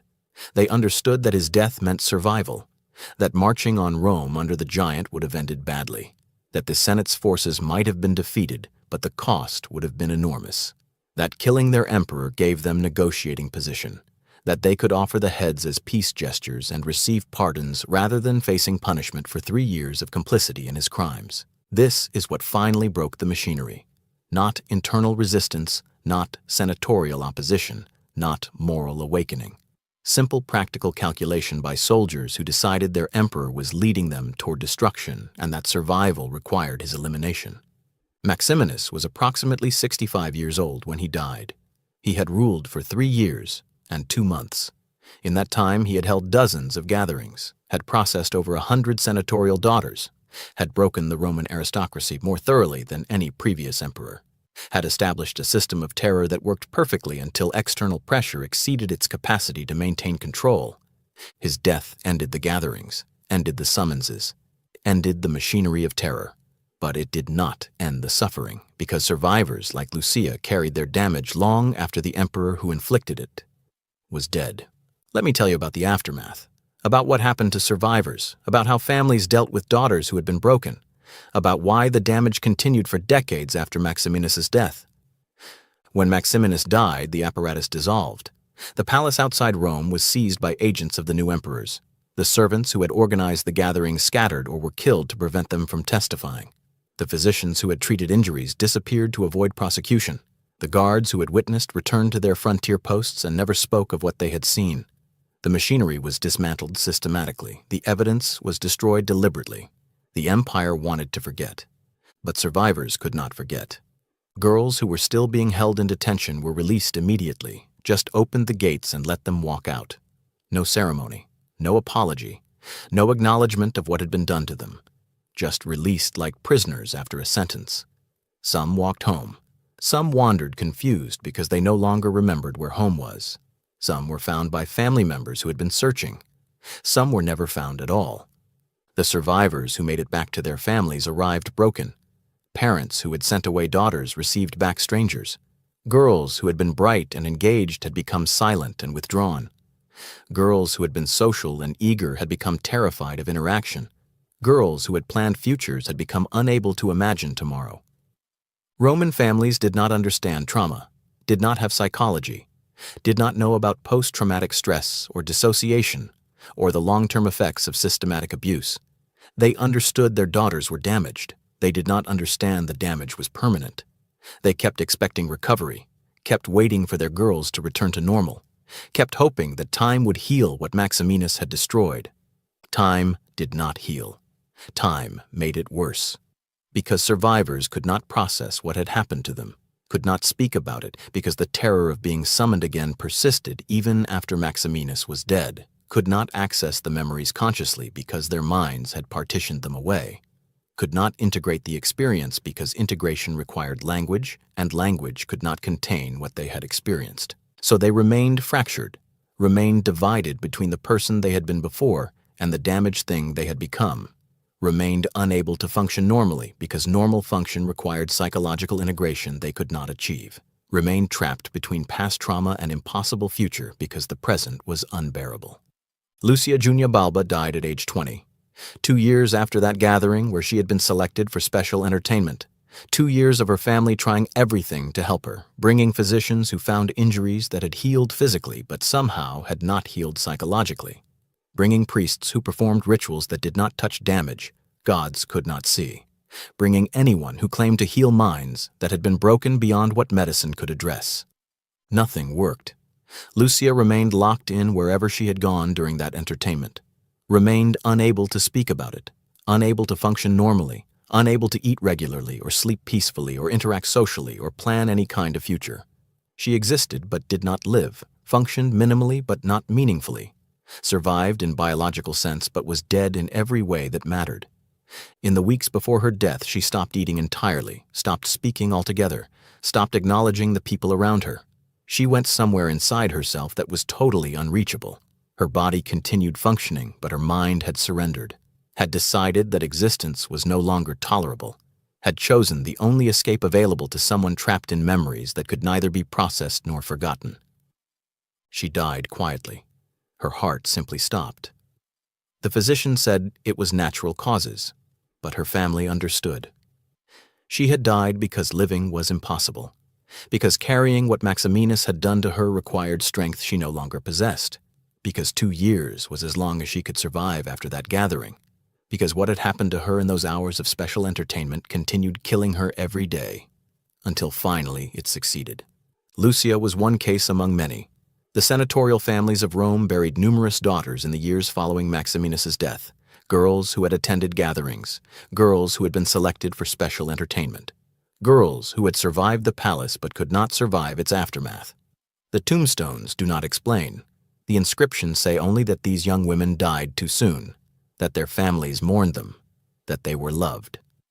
But the families knew, and Rome knew, and the knowledge changed things. The Senate never recovered its power. The families who had lost daughters withdrew from public life. They stopped participating in politics, stopped pursuing office. stopped engaging with the institutions they had dominated for centuries.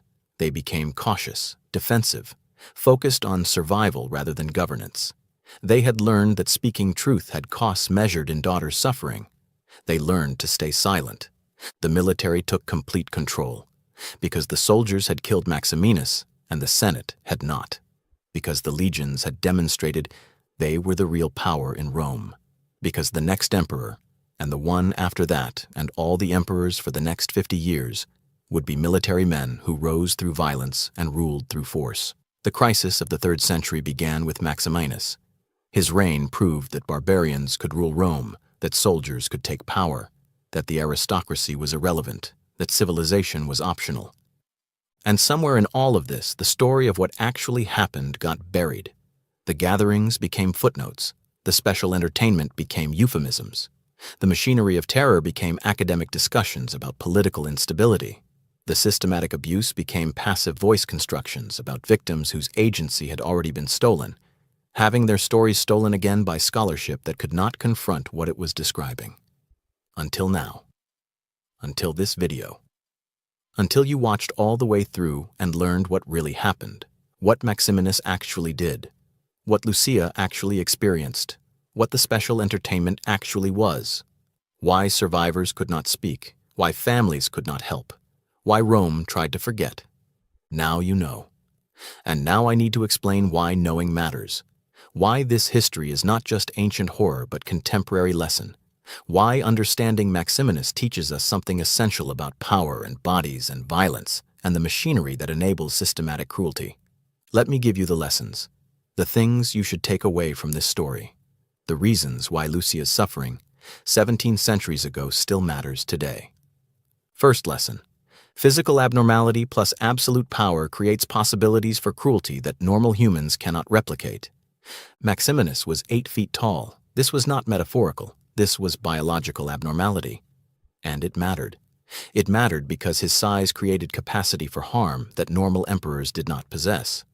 His body was a weapon more effective than any other tool available to him. His abnormality enabled the special entertainment, made it possible, made it lethal, made it something that sources could not describe because normal human experience provided no framework for understanding violence at that scale.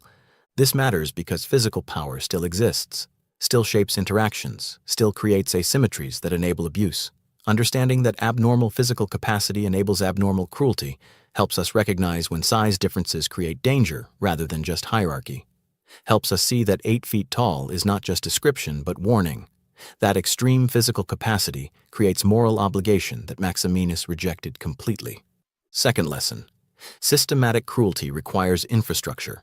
The gatherings did not happen spontaneously. They required planning, organization, logistics. The palace had to be transformed. Servants had to be hired. Physicians had to be retained. Equipment had to be acquired. Procedures had to be refined. This was bureaucratic, administrative, institutional. Maximinus did not personally manage all of this. He established the system and let it operate.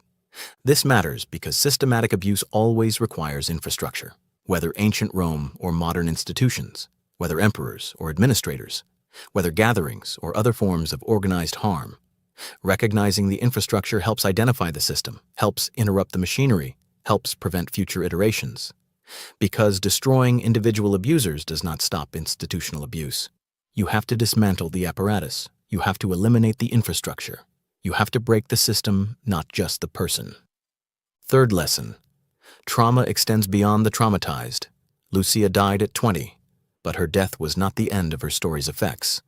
Her father lived with guilt for the objection that had drawn imperial attention. Her mother lived with watching her daughter disappear into herself. Her younger sisters lived with understanding that this could happen to anyone. Her family's servants lived with witnessing suffering they could not prevent. Her father's friends lived with knowing they might be next. Her class lived with terror that reshaped Roman aristocratic life for generations. This matters because trauma never affects only direct victims. It radiates outward through families, communities, societies. It changes everyone who witnesses or learns about or lives in proximity to systematic abuse. Understanding this helps us see that counting direct victims underestimates harm. That secondary trauma is real trauma. That systems of cruelty damage entire populations even when only some experience direct violence. Fourth lesson. Academic language can hide what it describes. The scholars who study Maximinus discuss his significance as first barbarian emperor, his military campaigns, his fiscal policies, his role in the crisis of the 3rd century. They mention the persecutions briefly. Note that he was cruel, reference the sources that describe gatherings. Then move to safer topics. This is not dishonesty, but it is distortion, because it treats systematic sexual abuse as political footnote rather than central feature of his reign. It sanitizes through distance. It protects readers from confronting what sources actually describe. This matters because academic language still does this, still creates distance from horror through passive voice and euphemism and clinical terminology, still protects scholarship from fully engaging with systematic abuse because full engagement is uncomfortable. Recognizing this helps us read between lines, helps us understand what unspeakable violations means, helps us translate academic distance back into human reality. Fifth lesson. Monsters are made, not born. Maximinus was not evil from birth. He was enormous. He was poor. He lived in a culture that valued strength above everything. He learned that violence worked. He spent 30 years in a military that rewarded brutality. He absorbed lessons about power and bodies and consumption. He rose to position where his appetites could be pursued without limits. Then he pursued them. This matters because it means systematic cruelty is environmental, is created by cultures and institutions and reward structures, is not genetic or inevitable or limited to people who are somehow fundamentally different. Any of us in Maximinus's circumstances, with his body and his experiences and his opportunities, might have done similar things. Understanding this is not excuse, is recognition that preventing future Maximinuses requires changing the systems that create them, not just punishing individuals after they emerge. These are the lessons.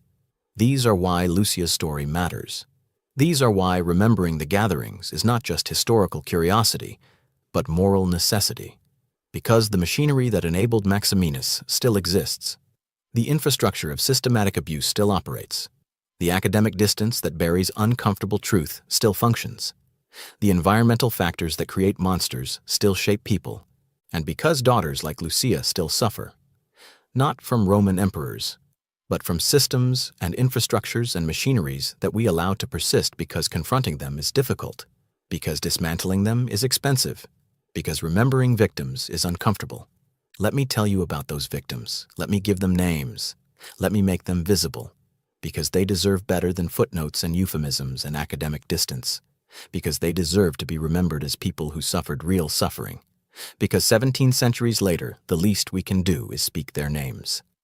For Lucia Junia Balba, who was 18 when the summons arrived, who wore her finest silks and her father's gold jewelry to a gathering that destroyed her, who was selected for special entertainment because her father spoke truth in the Senate, who survived 2 years after that night before her mind finally surrendered, who died at 20 having never recovered speech or function or any semblance of the person she had been, who left behind a father consumed by guilt, who left behind a mother who never stopped crying, who left behind sisters who learned to be silent, who left behind a name preserved only by legal accident 17 centuries later, who deserves to be remembered, who deserves to have her suffering acknowledged, who deserves better than we gave her. For Cornelia Amelia, who attended the same gathering, who witnessed what happened to Lucia and knew her turn was coming, who survived the entertainment but returned with injuries physicians could not explain, who lived into adulthood but never married or participated in social life, who died at 32 in a provincial villa far from Rome where no one knew her story, who carried her damage quietly for 14 years before her body finally failed, who deserves to be named and remembered and acknowledged. For Valeria Messalina, who was never returned at all, who died during a gathering, who experienced special entertainment that her body could not survive despite medical intervention, whose family received notification and financial settlement and no explanation, who was buried in a tomb that says only she died young, who deserves more than a marker with wrong cause of death, who deserves truth about how she died and who killed her and why Rome let it happen. For the dozens of other senatorial daughters who attended gatherings during Maximinus's 3 years, whose names survive in fragments, if at all, who experienced versions of what Lucia experienced, who returned broken or died during entertainment or survived years before trauma finally killed them, who have been reduced to statistics and footnotes and passive voice constructions, who were people, who felt terror and pain and betrayal, who died or survived damaged, who deserve individual recognition rather than collective anonymity. For the daughters from wealthy equestrian families, for the provincial nobility's girls, for everyone who was brought to those gatherings but who did not belong to the senatorial class and therefore were not documented, who suffered just as severely but whose suffering was not considered important enough to record, who died or survived broken without anyone writing down their names, who have left no trace in the historical record because they were not aristocratic enough to matter to sources, who numbered in dozens or hundreds, who deserve recognition equal to senatorial victims even though we cannot provide it because history did not care enough to preserve them. For the servants who organized the gatherings, who were complicit because refusing meant death, who carried guilt for participating, who witnessed horrors that marked them permanently, who scattered after Maximinus died and carried their memories into communities that never knew what they had done, who lived with knowledge they could not share and died with secrets they could not tell, who were also damaged by the machinery even though their damage was different, who deserve acknowledgement even for complicity because complicity under terror is not the same as willing participation. For the physicians who treated injuries during gatherings, who preserved lives so suffering could continue, who used their skills to enable the machinery, who faced impossible choices between refusing and allowing girls to die or participating and enabling abuse to continue, who made whatever accommodations with conscience allowed them to function, who were also trapped by the system even though their trap was different, who deserve recognition for their impossible position even as we judge their choices. For the families who welcomed broken daughters home, who tried everything to help, who brought physicians and priests and anyone who claimed ability to heal damaged minds, who watched their daughters fail to recover, who buried girls who had survived gathering but could not survive aftermath, who lived decades with guilt and grief and understanding that they had failed at the most basic parental duty, who were also victims even though their victimization was indirect, who deserve acknowledgement for suffering we cannot quantify, for everyone who lived through those 3 years, who knew what was happening, who heard the stories, who lived in terror of receiving summons, who watched the machinery operate and could not stop it, who were shaped by knowing that this could happen, that emperors could do this, that Rome could permit it, who lost faith in institutions and gods and the possibility that civilization meant anything other than organized violence with better architecture. They all deserve better than silence, better than euphemisms, better than footnotes, better than academic distance, better than 17 centuries of forgetting.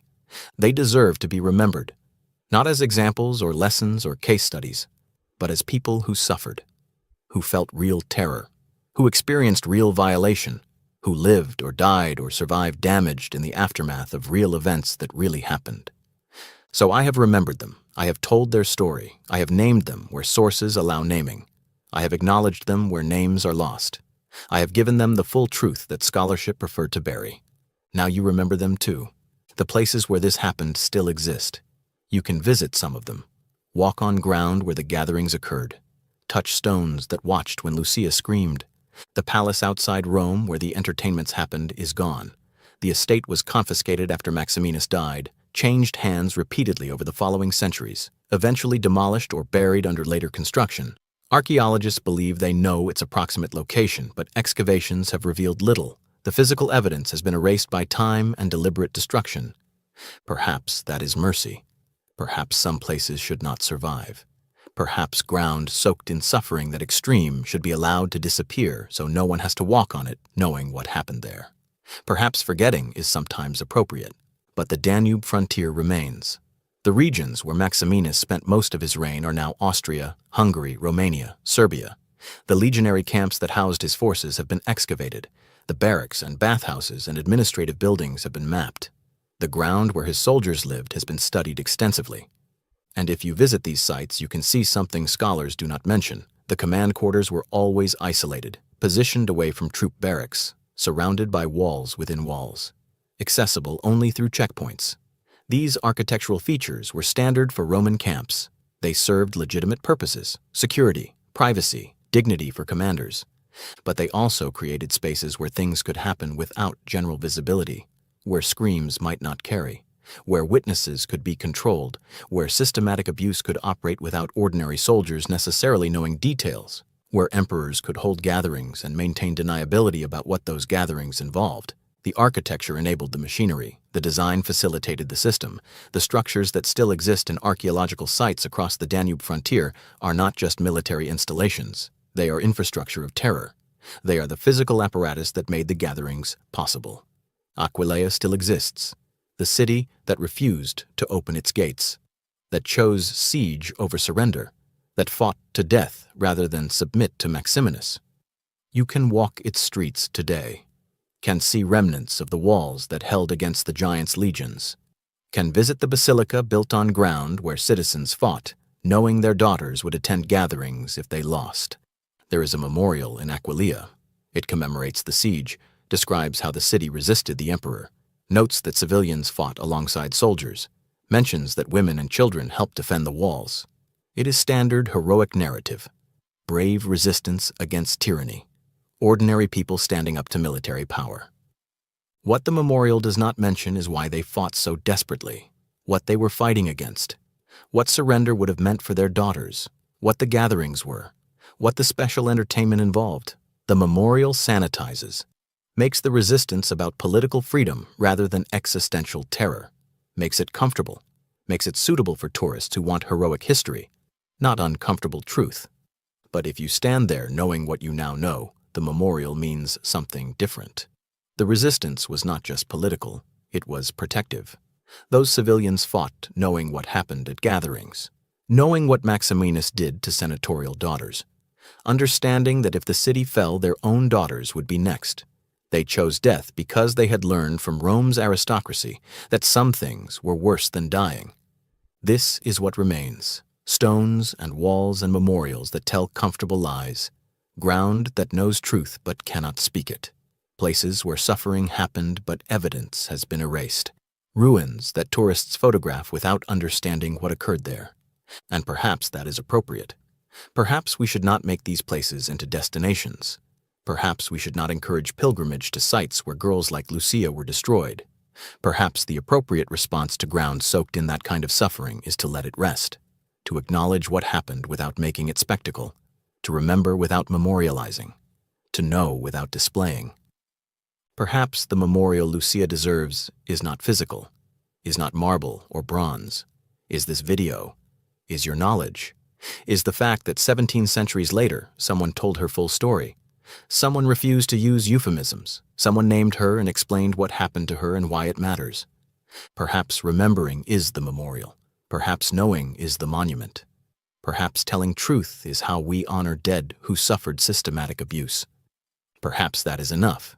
If you have watched this video to the end, you now know what happened to Lucia Junia Balba, what the special entertainment actually was, what she experienced during those hours beyond the door, what Maximinus did, what his physical abnormality enabled, what the machinery of terror actually looked like, what survivors carried, why families could not help, why Rome tried to forget.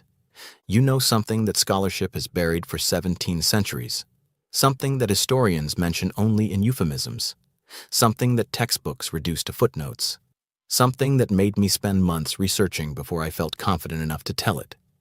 You know because Lucia deserves to be known, because her suffering should not be forgotten just because remembering is uncomfortable, because systematic abuse flourishes in silence and dies in exposure, because the machinery that destroyed her still operates in different forms, because understanding how infrastructure enables cruelty helps us recognize and dismantle similar systems today. You know because knowing matters, because history is not just about what happened, but about why it happened and how it happened and what it teaches us. Because Rome was the greatest empire in Western history and Rome permitted this. Because civilization is not protection against systematic cruelty. Because monsters are not aberrations but products of systems that we build and maintain and allow to persist. You know, because daughters still suffer, not from Roman emperors, but from systems and infrastructures and machineries that we allow to operate because dismantling them is difficult. Because the lessons from Maximinus are not ancient but contemporary. Because absolute power still corrupts, because physical abnormality still creates danger, because infrastructure still enables abuse, because trauma still radiates, because academic language still sanitizes, because monsters are still made by environments we create. Subscribe to this channel if you want more historical truth without euphemisms. Like this video if you think Lucia's story needed to be told completely. Comment below with your thoughts, because I need to know whether telling uncomfortable truth serves a purpose or just inflicts more suffering by forcing people to confront darkness they would prefer not to know exists. Share this video if you think others should know what really happened, but be careful who you share it with. This is not casual content. This is not entertainment in normal sense. This is historical truth that exceeds what most people are prepared to confront. This is scholarship without protective distance. This is what happens when someone refuses to use passive voice and euphemism and academic language to create safety from horror. This is what Maximinus Thrax actually did. This is what the gatherings actually were. This is what the special entertainment actually involved. This is what happened to daughters of senators who objected to barbarian rule. This is what Rome tried to forget. This is what I have remembered. This is what you now know. And knowing is not enough. Knowing is just the beginning. What matters is what you do with knowledge, whether you let it change how you see power and bodies and violence and systems, whether you use it to recognize similar patterns in contemporary contexts, whether understanding Lucia's suffering helps you prevent or interrupt or expose systematic abuse that operates today under different names in different institutions with different victims but the same fundamental machinery.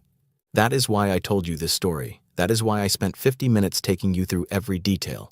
That is why I refuse to sanitize or distance or protect you from uncomfortable truth, because Lucia died so you could be comfortable, because her suffering purchased your safety, because 17 centuries later, the least we can do is acknowledge what she experienced fully and use that knowledge to build a world where daughters do not suffer for their father's courage.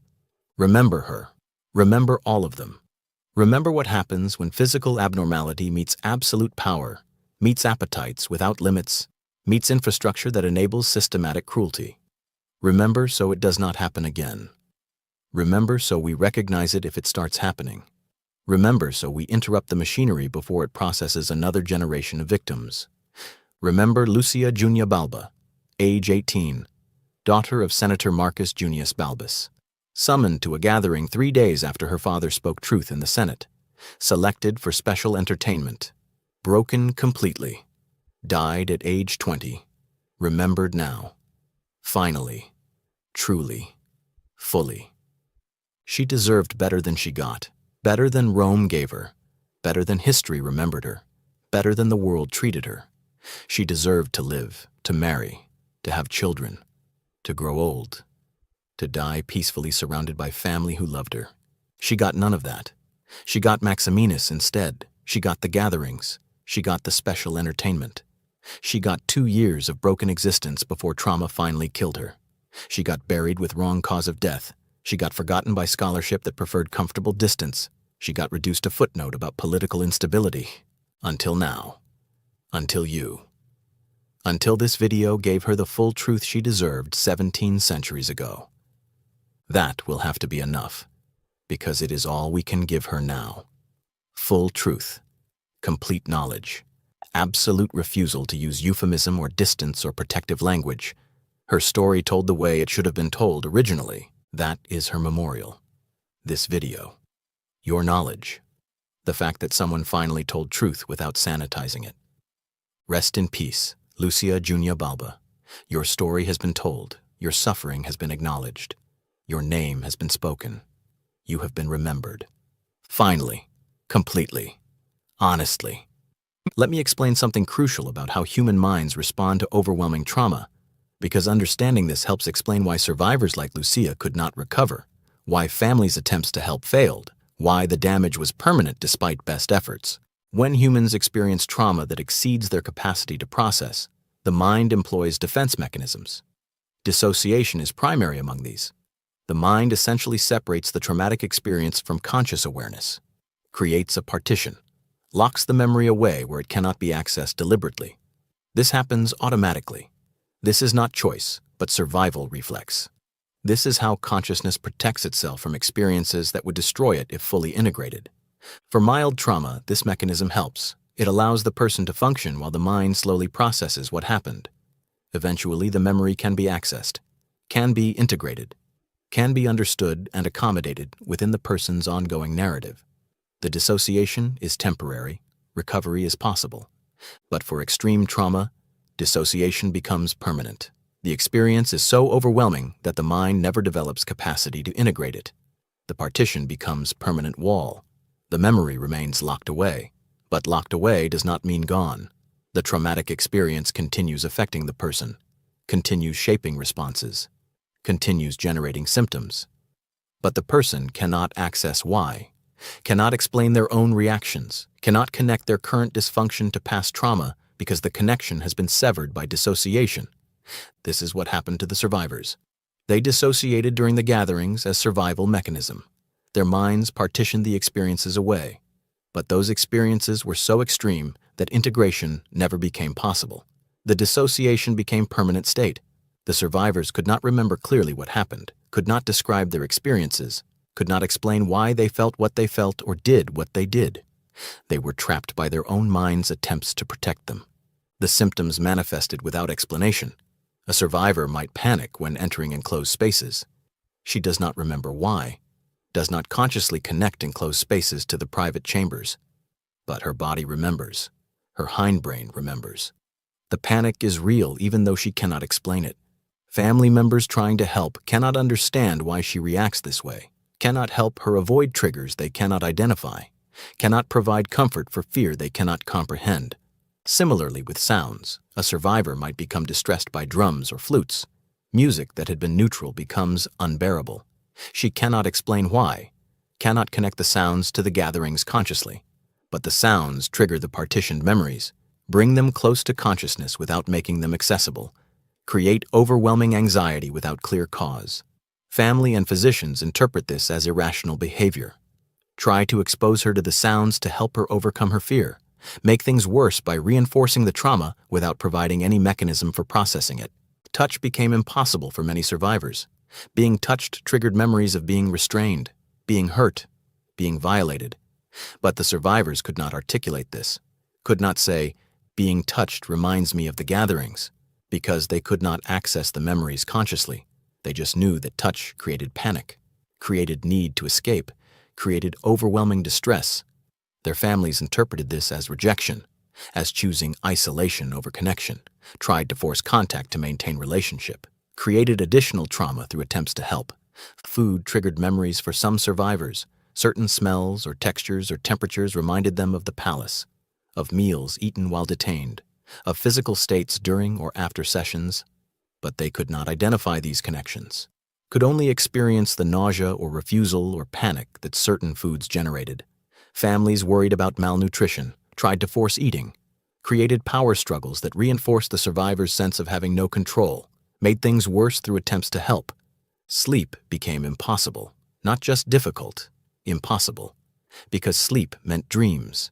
Dreams meant the partitioned memories becoming accessible, becoming vivid, becoming real again. Survivors would wake screaming, would spend hours in panic states, would refuse to sleep again because the dreams were unbearable.